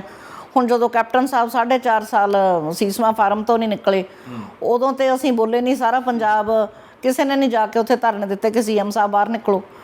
ਤੇ ਹੁਣ ਇਹ ਹਾਲੇ ਇਹਨਾਂ ਨੇ ਕਹਿੰਦੇ ਹੁੰਦੇ ਆ ਵੀ ਨਵੀਂ ਨਬਜ਼ ਫੜੀ ਆ ਪੰਜਾਬ ਦੀ, ਤੇ ਉਹ ਫਿਰ ਹੌਲੀ ਹੌਲੀ ਚੈੱਕ ਹੋ ਕੇ ਹੀ ਉਹਦੇ ਨੁਕਸ ਨਿਕਲਣਗੇ, ਨੁਕਸ ਪਤਾ ਲੱਗਣਗੇ, ਨੁਕਸਾਂ ਨੂੰ ਸਵਾਰਨ ਦੀ, ਸੁਧਾਰਨ ਦੀ ਕੋਸ਼ਿਸ਼ ਕੀਤੀ ਜਾਊਗੀ, ਠੀਕ ਹੈ। ਉਹਨੂੰ ਸਮਾਂ ਲੱਗੇਗਾ। ਔਰ ਮੇਰੇ ਖਿਆਲ ਨਾਲ ਜਿਵੇਂ ਤੁਸੀਂ ਗੱਲ ਕੀਤੀ ਕੈਪਟਨ ਸਾਹਿਬ ਦੀ, ਔਰ ਕਿਤੇ ਨਾ ਕਿਤੇ ਲੋਕਾਂ ਨੇ ਉਹਦਾ ਜਵਾਬ ਇਲੈਕਸ਼ਨਸ ਦੇ ਵਿੱਚ ਦੇ ਹੀ ਦਿੱਤਾ ਹੈ ਨਾ ਜੀ। ਅੱਛਾ, ਹੁਣ ਫਿਲਮੀ ਜਗਤ ਦੀ ਫਿਰ ਤੋਂ ਇੱਕ ਵਾਰੀ ਗੱਲ ਕਰਾਂਗੇ। ਸੋ ਟਾਈਮ ਸਪੈਨ ਤੁਸੀਂ, ਮੈਂ ਜਿਵੇਂ ਸਟਾਰਟਿੰਗ 'ਚ ਵੀ ਗੱਲ ਕੀਤੀ ਸੀ ਕਿ ਤੁਸੀਂ ਹਰ ਟਾਈਮ ਦੇਖਿਆ ਸਿਨੇਮਾ ਦਾ। ਅੱਜ ਦਾ ਜਿਹੜਾ ਦੌਰ ਚੱਲ ਰਿਹਾ, ਅੱਜ ਦੇ ਸਿਨੇਮਾ ਬਾਰੇ ਕੀ ਕਹੋਗੇ, ਪੰਜਾਬੀ ਸਿਨੇਮਾ ਬਾਰੇ? ਔਰ ਜਿਵੇਂ ਕਿ ਕੰਮ ਕਰਨ ਦਾ ਕਲਚਰ ਵੀ ਸ਼ਾਇਦ ਕਿਤੇ ਨਾ ਕਿਤੇ ਚੇਂਜ ਹੋਇਆ, ਸੋ ਅਸੀਂ ਤੁਹਾਨੂੰ ਬਹੁਤ ਜ਼ਿਆਦਾ ਨਹੀਂ ਦੇਖ ਪਾ ਰਹੇ ਹੈਗੇ ਫਿਲਮਾਂ ਦੇ ਵਿੱਚ। ਸੋ ਕੀ ਮੁੱਖ ਕਾਰਨ ਹੈਗਾ? ਕਿ ਇਹ ਲਗਾ ਲਓ ਕਿ ਇੰਡਸਟਰੀ ਦੇ ਲੋਕ ਭੁੱਲ ਗਏ ਨੇ ਹੁਣ ਪੰਮੀ ਸਿੱਧੂ ਨੂੰ, ਜਾਂ ਫਿਰ ਧਿਆਨ ਨਹੀਂ ਇੱਧਰ ਦੇਣਾ ਚਾਹ ਰਹੇ? ਕੀ ਕਾਰਨ ਮੰਨੀਏ ਅਸੀਂ? ਦੇਖੋ, ਇਹਦੇ ਕਾਰਨ ਤਾਂ ਸ਼ਾਇਦ ਉਹ ਹੀ ਬਿਹਤਰ ਦੱਸ ਸਕਦੇ ਨੇ, ਤੇ ਪਰ ਇਹ ਤਾਂ ਨਹੀਂ ਮੈਂ ਕਹਿੰਦੀ ਕਿ ਮੈਨੂੰ ਇੰਡਸਟਰੀ 'ਚ ਕੋਈ ਜਾਣਦਾ ਨਹੀਂ, ਸਾਰੇ ਨਾ ਜਾਣਦੇ ਹੋਣਗੇ, ਪਰ ਫਿਰ ਵੀ ਕੁਛ ਹੱਦ ਤੱਕ ਲੋਕ ਮੈਨੂੰ ਜਾਣਦੇ ਨੇ। ਨਹੀਂ, ਮੇਰੇ ਭਾਵ ਉਹ ਨਹੀਂ ਸੀ ਕਿ ਹਾਂਜੀ ਤੁਹਾਨੂੰ ਜਾਣਦੇ, ਕਿਉਂਕਿ ਭੁੱਲ ਗਏ ਨੇ। ਪਰ ਉਹ ਵੈਸੇ ਇੱਕ ਕਲਾਕਾਰ ਦੇ ਤੌਰ ਤੇ ਸ਼ਾਇਦ ਉਹ ਭੁੱਲ ਗਏ। ਸਿਰਫ ਮੈਨੂੰ ਨਹੀਂ ਭੁੱਲੇ, ਬਹੁਤ ਸਾਰੇ ਕਲਾਕਾਰ ਬੈਠੇ ਆ, ਤੇ ਬਹੁਤ ਸਾਰੇ ਮਤਲਬ ਮੈਂ ਅੱਜ ਤੁਹਾਡੇ ਮਾਧਿਅਮ ਦੇ ਰਾਹੀਂ, ਮੈਂ ਵੈਸੇ ਫੇਸਬੁੱਕ ਤੇ ਵੀ ਲਿਖਿਆ ਸੀ, ਕਈਆਂ ਨੂੰ ਮੇਰੀ ਟਿੱਪਣੀ ਇਤਰਾਜ਼ਜਨਕ ਵੀ ਲੱਗੀ ਸੀ। ਉਹਨਾਂ ਨੇ ਮੈਨੂੰ ਜਿਹੜਾ ਹੁਣ ਥੀਏਟਰ, TV ਤੇ ਫਿਲਮ ਫੈਸਟੀਵਲ ਹੋਇਆ ਸੀ ਪਟਿਆਲੇ, ਉਹਦੇ 'ਚ ਬੁਲਾਇਆ ਵੀ ਸੀਗਾ। ਪਰ ਮੈਂ ਉੱਥੇ ਇਹ ਕਿਹਾ ਸੀ ਕਿ ਜਿਹੜੇ ਪੁਰਾਣੇ ਐਡੇ ਵੱਡੇ ਰਹੇ ਨੇ ਫਿਲਮ ਇੰਡਸਟਰੀ 'ਚ ਬੰਦੇ, ਤੇ ਉਹਨਾਂ ਨੂੰ ਉੱਥੇ ਯਾਦ ਨਹੀਂ ਕੀਤਾ ਜਾਂਦਾ। ਮੈਂ ਇੱਕ ਤਾਂ ਇਹ ਜ਼ਰੂਰ ਚਾਹੁੰਦੀ ਹਾਂ ਕਿ ਸਾਨੂੰ ਉਹਨਾਂ ਨੂੰ ਯਾਦ ਕਰਨਾ ਬਣਦਾ ਜਿਨ੍ਹਾਂ ਨੇ ਇੰਨੀ ਦੇਰ ਇੰਡਸਟਰੀ 'ਚ ਕੰਮ ਕੀਤਾ, ਇੰਡਸਟਰੀ ਨੂੰ ਖੜਾ ਕੀਤਾ। ਮਤਲਬ ਇੰਡਸਟਰੀ 2001 ਤੋਂ ਬਾਅਦ ਆ ਕੇ ਨਹੀਂ ਖੜੀ ਹੋਈ, ਸਿਰਫ ਇੰਡਸਟਰੀ ਪਹਿਲਾਂ ਵੀ ਸੀਗੀ। 1935 ਤੋਂ ਪ੍ਰੀ ਪਾਰਟੀਸ਼ਨ ਤੋਂ ਚੱਲ ਰਿਹਾ ਪੰਜਾਬੀ ਇੰਡਸਟਰੀ, ਠੀਕ ਆ, ਉਹ ਹੁਣ ਤੱਕ ਚੱਲਦੀ ਆ ਰਹੀ ਆ। ਸੋ ਉਹਨੂੰ ਕੁਛ ਲੋਕਾਂ ਨੇ ਤਾਂ ਜ਼ਿੰਦਾ ਰੱਖਿਆ ਹੀ ਆ ਨਾ, ਤੇ ਜਿਨ੍ਹਾਂ ਨੇ ਜ਼ਿੰਦਾ ਰੱਖਿਆ ਫਿਰ ਸਾਡਾ ਵੀ ਤਾਂ ਉਹਨਾਂ ਨੂੰ ਜ਼ਿੰਦਾ ਰੱਖਣਾ ਬਣਦਾ। ਉਸ ਤੋਂ ਬਾਅਦ ਜਿਹੜੇ ਤੁਹਾਡੇ ਕੋਲੇ ਕਲਾਕਾਰ ਅੱਜ ਜ਼ਿੰਦਾ ਨੇ, ਉਹਨਾਂ ਨੂੰ ਅਸੀਂ ਅੱਜ ਦੀ ਡੇਟ 'ਚ ਕਿਉਂ ਨਹੀਂ ਪੁੱਛਦੇ? ਜੇ ਭਾਵੇਂ ਕਿਸੇ ਨੇ 1 ਫਿਲਮ ਕੀਤੀ ਆ, 2 ਕੀਤੀਆਂ, 4 ਕੀਤੀਆਂ, ਮੇਰੀਆਂ ਤਕਰੀਬ ਹੁਣ ਮੇਰੇ ਖਿਆਲ 12 ਦੇ ਨੇੜੇ ਤੇੜੇ ਹੋ ਜਾਣਗੀਆਂ। ਹੁਣ ਵੀ ਇੱਕ ਨਵੀਂ ਫਿਲਮ SHO ਸ਼ੇਰ ਸਿੰਘ ਦੇ ਵਿੱਚ ਮੇਰਾ ਥੋੜ੍ਹਾ ਜਿਹਾ ਕੈਰੈਕਟਰ ਹੈਗਾ, ਸੋ ਉਹਦੀ ਮੇਰੀ ਡਬਿੰਗ ਵੀ ਮੈਂ ਕਰਕੇ ਆਈ ਹਾਂ। ਸੋ ਮਤਲਬ ਬਹੁਤ ਲੋਕ ਇਸ ਤਰ੍ਹਾਂ ਦੇ ਬੈਠੇ ਆ, ਤੇ ਜਦੋਂ ਬੰਦਾ ਇਸ ਧਰਤੀ ਤੋਂ ਚਲਾ ਜਾਂਦਾ ਫਿਰ ਅਸੀਂ ਉਹਨੂੰ ਅਵਾਰਡ ਵੀ ਦਿੰਦੇ ਹਾਂ, ਫਿਰ ਅਸੀਂ ਉਹਨਾਂ ਦੇ ਆਰਟੀਕਲਸ ਵੀ ਉਸੇ ਦਿਨ ਲੱਗ ਜਾਂਦੇ ਆ ਟ੍ਰਿਬਿਊਨ 'ਚ ਜਾਂ ਹੋਰਾਂ ਅਖਬਾਰਾਂ 'ਚ, ਤੇ ਇਹਨਾਂ ਦੇ ਸਿਨੇਮੇ ਦੇ ਜਿਹੜੇ ਮੈਗਜ਼ੀਨ ਆ ਉਹਨਾਂ 'ਚ ਵੀ। ਪਰ ਅਸੀਂ ਮਤਲਬ ਕਹਿੰਦੇ ਆ ਨਾ, ਮੜੀਆਂ ਦੀ ਪੂਜਾ। ਸੋ ਅਸੀਂ ਮੜੀਆਂ ਦੀ ਪੂਜਾ ਹੀ ਕਿਉਂ ਕਰਦੇ ਹਾਂ? ਅਸੀਂ ਅੱਜ ਹੀ ਉਹਨਾਂ ਲੋਕਾਂ ਨੂੰ ਕਿਉਂ ਨਹੀਂ ਕਿਸੇ ਨਾ ਕਿਸੇ ਲੈਵਲ ਤੇ ਲੈ ਕੇ ਆਉਂਦੇ ਜਿਹੜਾ ਉਹਨਾਂ ਦਾ ਹੱਕ ਬਣਦਾ, ਜਾਂ ਜਿਹਦੇ ਉਹ ਲਾਇਕ ਨੇ? ਸੋ ਉਹ ਮੈਂ ਕਿਤੇ ਨਾ ਕਿਤੇ ਜ਼ਰੂਰ ਚਾਹੂੰਗੀ। ਜਿਵੇਂ ਆਪਾਂ ਇੱਕ ਹੀਰੋ ਦੀ ਗੱਲ ਕਰ ਰਹੇ ਸੀਗੇ, ਪੁਨੀਤ, ਵਿਸ਼ਾਲ ਸਿੰਘ ਦੇ ਨਾਮ ਤੇ ਸੀਗੇ ਉਹ। ਉਹਨਾਂ ਨੇ 4 ਫਿਲਮਾਂ ਕੀਤੀਆਂ ਐਜ਼ ਹੀਰੋ। 2 ਫਿਲਮਾਂ ਉਹਨਾਂ ਦੀਆਂ ਬਹੁਤ ਸੁਪਰ ਡੁਪਰ ਹਿੱਟ ਰਹੀਆਂ ਨੇ, ਜਿੱਦਾਂ ਤਬਾਹੀ, ਸੁੱਖਾ, ਬਹੁਤ ਵਧੀਆ ਫਿਲਮਾਂ ਗਈਆਂ ਨੇ। ਚਲੋ ਉਹ ਛੱਡ ਗਏ, ਪਰ ਸਾਨੂੰ ਕਦੇ ਤੇ ਬੁਲਾਉਣਾ ਚਾਹੀਦਾ। ਤੁਸੀਂ ਕੋਈ ਫੈਸਟੀਵਲ ਕਰਦੇ ਹੋ, ਕੁਝ ਹੋਰ ਕਰਦੇ ਹੋ, ਕੋਈ ਪ੍ਰੋਗਰਾਮ, ਉਹਦੇ ਤੇ ਉਹਨਾਂ ਨੂੰ ਇਨਵਾਈਟ ਕਰਨਾ ਬਣਦਾ। ਕੁਛ ਵੀ ਨਾ ਕਰੋ, ਇੱਕ ਛੋਟਾ ਜਿਹਾ ਟੋਕਨ ਹੀ ਬੰਦੇ ਨੂੰ ਦਿਓਗੇ ਤੇ ਉਹਨੂੰ ਅੱਛਾ ਲੱਗੇਗਾ। ਮਾਨ ਸਨਮਾਨ ਦੀ ਗੱਲ ਹੈਗੀ ਆ, ਠੀਕ ਹੈ। ਸੋ ਇਹ ਮੇਰਾ ਥੋੜ੍ਹਾ ਜਿਹਾ ਮੈਂ ਇਹਨੂੰ ਦੁਖਾਂਤ ਹੀ ਸਮਝਦੀ ਹਾਂ ਸਾਡਾ। ਬਾਕੀ ਜਿਵੇਂ ਅਸੀਂ ਜਦੋਂ ਕੰਮ ਕਰਦੇ ਸੀ, ਮੈਂ ਵਰਿੰਦਰ ਜੀ ਵਿੱਚ ਇਹ ਗੱਲ ਬਹੁਤ ਦੇਖੀ ਸੀ ਕਿ ਉਹਨਾਂ ਨੇ ਬੜੀਆਂ ਸਾਰੀਆਂ ਹੀਰੋਇਨਸ ਨੂੰ ਮੌਕਾ ਦਿੱਤਾ, ਬੜੇ ਸਾਰੇ ਕੈਰੈਕਟਰ ਐਕਟਰਸ ਨੂੰ ਮੌਕਾ ਦਿੱਤਾ। ਮਤਲਬ ਉਹਨਾਂ ਦੀ ਜੇ ਇੱਕ ਫਿਲਮ ਬਣੀ ਆ ਤਾਂ ਅਗਲੀ ਫਿਲਮ 'ਚ ਉਹ ਸਾਰੇ ਕੈਰੈਕਟਰ ਤੁਹਾਨੂੰ ਸੇਮ ਨਹੀਂ ਮਿਲਣਗੇ। ਅੱਛਾ, ਠੀਕ ਹੈ। ਉਹਦੇ 'ਚੋਂ ਬਦਲਾਵ ਕਰਦੇ ਸੀ, ਕੁਛ ਨਾ ਕੁਛ ਬਦਲਾਵ ਕਰਦੇ ਸੀ ਤਾਂ ਕਿ ਉਹ ਇੱਕ ਮਤਲਬ ਬੰਦੇ ਨੂੰ ਇਹ ਨਾ ਲੱਗੇ ਕਿ ਖੜੋਤ ਜਿਹੀ ਆ ਗਈ ਹੈ। ਮਤਲਬ ਇੱਕ ਸਰਕੂਲੇਸ਼ਨ ਬਣਿਆ ਰਹੇ ਕਿ ਲਾਈਕ ਸਾਰਿਆਂ ਨੂੰ ਕੰਮ ਮਿਲਦਾ ਰਹੇ, ਔਰ ਇਹ ਨਾ ਹੋਵੇ ਕਿ ਹਾਂ ਵੀ ਗਿਣਤੀ ਦੇ ਕੁਝ ਆਰਟਿਸਟ ਹੋ ਗਏ ਉਹੀ ਰਿਪੀਟ ਹੋਈ ਜਾ ਰਹੇ ਨੇ। ਕੰਮ ਕਰਨ ਦਾ ਤਰੀਕਾ ਬਹੁਤ ਵਧੀਆ ਸੀ। ਮਤਲਬ ਟੀਮ ਬਣਾ ਕੇ ਚੱਲਣ ਦੇ ਕਹਿ ਲਓ ਕਿ ਪਰਦੇ ਦੇ ਪਿੱਛੇ ਇਹ ਨਹੀਂ ਹੋਣਾ ਚਾਹੀਦਾ ਕਿ ਕੁਝ ਲੋਕ ਹੀ ਕੰਮ ਕਰਦੇ ਸਨ, ਰੋਟੇਸ਼ਨ ਚੱਲਦੀ ਰਹੇ। ਹਾਂ, ਵੀ ਉਹੀ ਬੰਦੇ ਘੁੰਮਦੇ ਰਹਿਣ, ਪਰ ਆਪਾਂ ਨੂੰ ਬਾਕੀਆਂ ਨੂੰ ਵੀ ਸਾਰਿਆਂ ਨੂੰ ਦੇਖਣਾ ਚਾਹੀਦਾ। ਬੜੇ ਉੱਭਰਦੇ ਕਲਾਕਾਰ ਵੀ ਨੌਜਵਾਨ ਹੈਗੇ ਨੇ ਜਿਹੜੇ ਬਹੁਤ ਟਰਾਈ ਕਰ ਰਿਹਾ ਕਿਸੇ ਨਾ ਕਿਸੇ ਤਰੀਕੇ ਉਹਨਾਂ ਨੂੰ ਕੰਮ ਮਿਲੇ। ਇਸ ਦਿਸ਼ਾ ਦੇ ਵਿੱਚ ਕਿਤੇ ਨਾ ਕਿਤੇ ਮੈਂ ਦੇਖਦਾ ਕਿ ਗਿੱਪੀ ਗਰੇਵਾਲ ਹਾਲਾਂਕਿ ਕੋਸ਼ਿਸ਼ ਕਰਦੇ ਨੇ, ਉਹਨਾਂ ਦੀ ਫਿਲਮ ਦਾ ਬਜਟ ਵੀ ਜ਼ਿਆਦਾ ਹੁੰਦਾ ਹੈ ਔਰ ਉਹਨਾਂ ਦੀ ਫਿਲਮ ਦੇ ਵਿੱਚ ਆਰਟਿਸਟ ਵੀ ਜ਼ਿਆਦਾ ਹੁੰਦੇ ਨੇ, ਔਰ ਹੁਣ ਕੁਝ ਉਹਨਾਂ ਨੇ ਸੀਰੀਜ਼ ਵੀ ਸ਼ੁਰੂ ਕੀਤੀਆਂ ਜਿਹਦੇ ਵਿੱਚ ਕੁਝ ਨਵੇਂ ਚਿਹਰੇ ਵੀ ਆਏ ਨੇ। ਸੋ ਉਸ ਬਾਰੇ ਕੀ ਸੋਚਦੇ ਹੋ? ਨਹੀਂ, ਬਹੁਤ ਵਧੀਆ ਗੱਲ ਹੈ। ਜਿਹੜਾ ਵੀ ਕੋਈ ਵੀ ਜਿਹੜਾ ਪ੍ਰੋਡਿਊਸਰ ਹੈ ਜਾਂ ਹੈਗੇ ਨੇ ਕੰਮ ਕਰਨ ਵਾਲੇ, ਅਗਰ ਉਹ ਲੋਕਾਂ ਨੂੰ ਕੰਮ ਕਰਦੇ ਆ ਤੇ ਮੈਂ ਤੇ ਬੜੀ ਖੁਸ਼ ਹੋਊਂਗੀ ਔਰ ਉਹਨਾਂ ਨੂੰ ਉਹ ਵਧਾਈ ਦੇ ਪਾਤਰ ਨੇ ਜੀ। ਅਗਰ ਉਹ ਹੋਰ ਲੋਕਾਂ ਦੇ ਘਰਾਂ 'ਚ, ਇੰਡਸਟਰੀ ਨਾਲ ਜੁੜੇ ਲੋਕਾਂ ਦੇ ਘਰਾਂ 'ਚ ਚੁੱਲ੍ਹਾ ਬਲਦਾ ਰੱਖਣਾ ਇਹ ਬਹੁਤ ਜ਼ਰੂਰੀ ਹੈ। ਉਹਨੂੰ ਤੁਸੀਂ ਕਿਵੇਂ ਬਲਦਾ ਰੱਖਣਾ ਇਹ ਇੰਡਸਟਰੀ ਨੇ ਸੋਚਣਾ। ਤੇ ਬਾਕੀ ਇੰਡਸਟਰੀ ਕੋਈ ਵੀ ਹੋਵੇ, ਕਿਸੇ ਨੇ ਹਮੇਸ਼ਾ ਨਹੀਂ ਬੈਠਣਾ। ਮਤਲਬ ਜਿਵੇਂ ਕੋਈ ਯੂਨੀਵਰਸਿਟੀ ਹੈ, ਉਹਦੇ 'ਚ ਵੀ ਸਟੂਡੈਂਟ ਆਉਂਦੇ ਆ, ਟੀਚਰਸ ਆਉਂਦੇ ਆ, ਵਾਈਸ ਚਾਂਸਲਰ ਆਉਂਦੇ ਆ ਨਿਕਲ ਜਾਂਦੇ ਆ, ਯੂਨੀਵਰਸਿਟੀ ਉੱਥੇ ਰਹਿੰਦੀ ਹੈ। ਇਵੇਂ ਹੀ ਇੰਡਸਟਰੀ, ਪੰਜਾਬੀ ਫਿਲਮ ਇੰਡਸਟਰੀ ਇੱਥੇ ਰਹੂਗੀ। ਆਉਣ ਵਾਲਿਆਂ ਨੇ ਆਈ ਜਾਣਾ, ਜਾਣ ਵਾਲਿਆਂ ਨੇ ਜਾਈ ਜਾਣਾ। ਸੋ ਸਾਨੂੰ ਉਹਦੇ ਵਿੱਚ ਇੱਕ ਮਿਲਾਪ ਬਣਾ ਕੇ ਰੱਖਣਾ ਚਾਹੀਦਾ ਜੀ। ਹੁਣ ਮੈਂ ਕੋਈ ਸਵਾਲ ਨਹੀਂ ਤੁਹਾਡੇ ਅੱਗੇ ਰੱਖਾਂਗਾ। ਹੁਣ ਮੈਂ ਇਹ ਚਾਹਾਂਗਾ ਕਿ ਸਾਡੇ ਦਰਸ਼ਕਾਂ ਦੇ ਨਾਲ ਤੁਸੀਂ ਕੋਈ ਆਪਣੇ ਦਿਲ ਦੀ ਉਹ ਗੱਲ ਕਰਨੀ ਚਾਹੋ ਜਿਹੜੀ ਮੇਰੇ ਸਵਾਲਾਂ ਦੇ ਵਿੱਚ ਹੁਣ ਤੱਕ ਨਾ ਆਈ ਹੋਵੇ। ਮੇਰਾ ਖਿਆਲ ਆ ਮੈਂ ਆਨੇ ਬਹਾਨੇ, ਜਿਵੇਂ ਕਹਿੰਦੇ ਹੁੰਦੇ ਨਾ, ਆਨੇ ਬਹਾਨੇ ਬਹੁਤ ਸਾਰੀਆਂ ਗੱਲਾਂ ਕਰ ਹੀ ਦਿੱਤੀਆਂ ਨੇ ਜੀ। ਤੇ ਪਰ ਮੈਂ ਹੁਣ ਜਿਵੇਂ ਅੱਜ ਦੀ ਜਨਰੇਸ਼ਨ ਦੀ ਗੱਲ ਆ, ਜਾਂ ਜਿਵੇਂ ਪੰਜਾਬ ਦੀ ਗੱਲ ਆ, ਜਾਂ ਮੈਂ ਜਿਵੇਂ ਕੁਛ ਚੀਜ਼ਾਂ ਨੇ ਜਿਹੜੀਆਂ ਸ਼ਾਇਦ ਤੋਂ ਤੁਸੀਂ ਵਾਕਫ ਨਹੀਂ ਹੈਗੇ ਸੀ। ਜਿੱਦਾਂ ਸਾਡੀ ਇੱਕ ਬੀਟ ਸੁਸਾਇਟੀ ਹੈ ਜਿਹਦੇ ਵਿੱਚ ਅਸੀਂ ਵਾਤਾਵਰਣ ਸੰਬੰਧੀ ਕੰਮ ਕਰਦੇ ਹਾਂ। ਉਹਦੇ 'ਚ ਵੀ ਮੈਂ ਚਾਹੂੰਗੀ ਜਿਹੜੇ ਬੱਚੇ ਫ੍ਰੀ ਨੇ ਜਾਂ ਜਿਹੜੇ ਬੱਚਿਆਂ ਕੋਲੇ ਕੋਈ ਕੰਮ ਨਹੀਂ ਹੈਗਾ, ਘੱਟੋ ਘੱਟ ਆਪਾਂ ਉਹ ਮੋਟਰਸਾਈਕਲਾਂ 'ਤੇ ਗੇੜੇ ਨਾ ਮਾਰ ਕੇ ਤੇ ਆਪਾਂ ਵਾਤਾਵਰਣ ਨੂੰ ਖੂਬਸੂਰਤ ਬਣਾਈਏ। ਦੂਸਰੀ ਚੀਜ਼ ਮੈਂ ਇਹ ਵੀ ਇੱਕ ਜ਼ਰੂਰ ਕਹੂੰਗੀ ਕਿ ਸਾਰੀਆਂ ਚੀਜ਼ਾਂ ਜਿਹੜੀਆਂ ਅਸੀਂ ਉਹ ਗੌਰਮੈਂਟ 'ਤੇ ਨਾ ਛੱਡੀਏ। ਕੁਛ ਸਾਡਾ ਵੀ ਫਰਜ਼ ਬਣਦਾ, ਕੋਈ ਗਵਰਨਮੈਂਟ ਹੋਵੇ, ਚਾਹੇ ਉਹ ਪਹਿਲੀਆਂ ਸੀ ਚਾਹੇ ਇਹ ਆ, ਅਸੀਂ ਵੀ ਆਪਣਾ ਹੱਥ ਥੋੜ੍ਹਾ ਅੱਗੇ ਵਧਾਈਏ। ਹੁਣ ਅਸੀਂ ਕਹਿ ਦਿੰਦੇ ਹਾਂ ਜੀ ਪਿੰਡਾਂ 'ਚ ਸਫਾਈ ਨਹੀਂ, ਪਿੰਡਾਂ 'ਚ ਸਫਾਈ ਮਤਲਬ ਕਿਸੇ ਬੰਦੇ ਨੇ ਜਾਂ ਕਿਸੇ ਮੰਤਰੀ ਨੇ ਕਰਨ ਨਹੀਂ ਜਾਣੀ ਹੁੰਦੀ, ਠੀਕ ਹੈ। ਕੁਛ ਡਿਊਟੀਜ਼ ਸਰਪੰਚ ਦੀਆਂ ਹੁੰਦੀਆਂ ਨੇ ਤੇ ਕੁਛ ਪਰ ਸਾਡੀਆਂ ਵੀ ਨੇ। ਮੈਨੂੰ ਇਹ ਲੱਗਦਾ ਕਿ ਜਿੰਨਾ ਏਰੀਆ ਮੇਰੇ ਘਰ ਦੇ ਬਾਹਰ ਆਉਂਦਾ ਜੀ, ਜੇ ਮੈਂ ਉਹ ਸਾਫ਼ ਕਰ ਲਾਂ ਤੇ ਸਾਹਮਣੇ ਵਾਲਾ ਆਪਣਾ ਕਰ ਲਵੇ ਤੇ ਸਾਡਾ ਜਿਹੜਾ ਇਹ ਕੋਰੀਡੋਰ ਹੈ ਇਹ ਸਾਫ਼ ਰਹੂਗਾ। ਬਿਲਕੁਲ ਐਵੇਂ ਹੀ ਜਿਹੜੀਆਂ ਪਿੰਡ 'ਚ ਗਲੀਆਂ ਨੇ, ਜੇ ਅਸੀਂ ਉਹ ਆਪਣਾ ਸਾਂਭਣ ਲੱਗ ਜਾਈਏ ਤਾਂ ਉਹ ਸਾਫ਼ ਹੋ ਜਾਏਗਾ। ਜਿਹੜੀ ਕਾਮਨ ਜਗ੍ਹਾ ਹੈਗੀ ਆ ਉਹ ਸਰਪੰਚ ਦੇ ਗਾਲ ਪਾਓ, ਕਿਉਂਕਿ ਸਰਪੰਚ ਨੂੰ ਪੈਸੇ ਮਿਲਦੇ ਆ, ਉਹ ਉਹਨਾਂ ਜਗ੍ਹਾ ਨੂੰ ਸਾਫ਼ ਸੁਥਰੇ ਕਰਕੇ ਉਹਨੂੰ ਵਧੀਆ ਘੁੰਮਣਯੋਗ ਬਣਾਉਣ। ਕਿਉਂਕਿ ਅਸੀਂ ਇੱਕ ਐਗਜ਼ਾਮਪਲ ਇਹਦੀ ਪੇਸ਼ ਕੀਤੀ ਆ ਜੰਡ ਵਾਲਾ ਪਿੰਡ ਦੇ ਵਿੱਚ। ਉੱਥੇ ਸਾਡਾ ਇੱਕ ਲੜਕਾ ਹੈਗਾ ਰੈਂਬੋ ਬਰਾੜ, ਤੇ ਐਕਚੁਅਲੀ ਜਿਹੜੀ ਸਾਡੀ ਬੀਡ ਸੁਸਾਇਟੀ ਆ ਉਹਦੇ ਸਰਪ੍ਰਸਤ ਨੇ ਗੁਰਪ੍ਰੀਤ ਸਰਾਂ ਤੇ ਇੱਕ ਗੁਰਸੇਵਕ ਸਿੰਘ ਨੇ। ਗੁਰਸੇਵਕ ਸਿੰਘ ਇਸ ਵੇਲੇ ਬਾਹਰ ਨੇ, ਵਿਦੇਸ਼ ਵਿੱਚ ਨੇ, ਪਰ ਗੁਰਪ੍ਰੀਤ ਸਿੰਘ ਸਰਾਂ ਨੇ ਜਿਹੜੇ ਉਹ ਟੀਚਰ ਵੀ ਹੈ, ਬਾਈ ਪ੍ਰੋਫੈਸ਼ਨ ਅਧਿਆਪਕ ਨੇ, ਤੇ ਉਹ ਬੀਡ ਸੁਸਾਇਟੀ ਵੀ ਚਲਾ ਰਿਹਾ। ਉਹਨਾਂ ਦੇ ਨਾਲ ਹੀ ਰੈਂਬੋ ਬਰਾੜ ਹੋਰੀ ਜੁੜੇ ਹੋਏ ਆ, ਅਸੀਂ ਸਾਰੇ ਜੁੜੇ ਹੋਏ ਹਾਂ। ਸੋ ਮੈਂ ਗਈ ਸੀਗੀ, ਅਸੀਂ ਉੱਥੇ ਇੱਕ ਪਾਰਕ ਬਣਾਇਆ ਬੱਚਿਆਂ ਨੇ ਬਹੁਤ ਸੋਹਣਾ, ਜਿਹਦੇ ਦੀਵਾਰ ਤੇ ਕਲਰ ਕਰਕੇ ਉਹਦੇ ਤੇ ਪੰਛੀਆਂ ਦੀਆਂ, ਦਰਖਤਾਂ ਦੀਆਂ, ਕੰਪਿਊਟਰ ਦੀਆਂ, ਬੁੱਕਸ ਦੀਆਂ ਫੋਟੋ ਚਿੱਤਰਕਾਰੀ ਕੀਤੀ ਹੈ ਉਹਦੇ ਤੇ।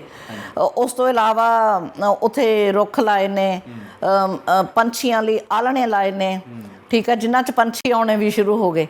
ਜਿਹੜੀਆਂ ਬੀਬੀਆਂ 10ਵੀਂ 8ਵੀਂ 10ਵੀਂ ਪਾਸ ਨੇ ਜਾਂ ਇਸ ਤੋਂ ਉੱਪਰ ਵੀ ਆ, ਉਹ ਵੀ ਆ ਕੇ ਉਹ ਪਾਰਕ 'ਚ ਹੁਣ ਸਮਾਂ ਬਿਤਾਉਂਦੀਆਂ ਨੇ, ਜਿਨ੍ਹਾਂ ਨੇ ਕਦੇ ਸ਼ਾਇਦ ਘਰ ਦੀ ਦਹਲੀਜ਼ ਤੋਂ ਬਹੁਤਾ ਪੈਰ ਬਾਹਰ ਨਹੀਂ ਰੱਖਿਆ ਹੋ।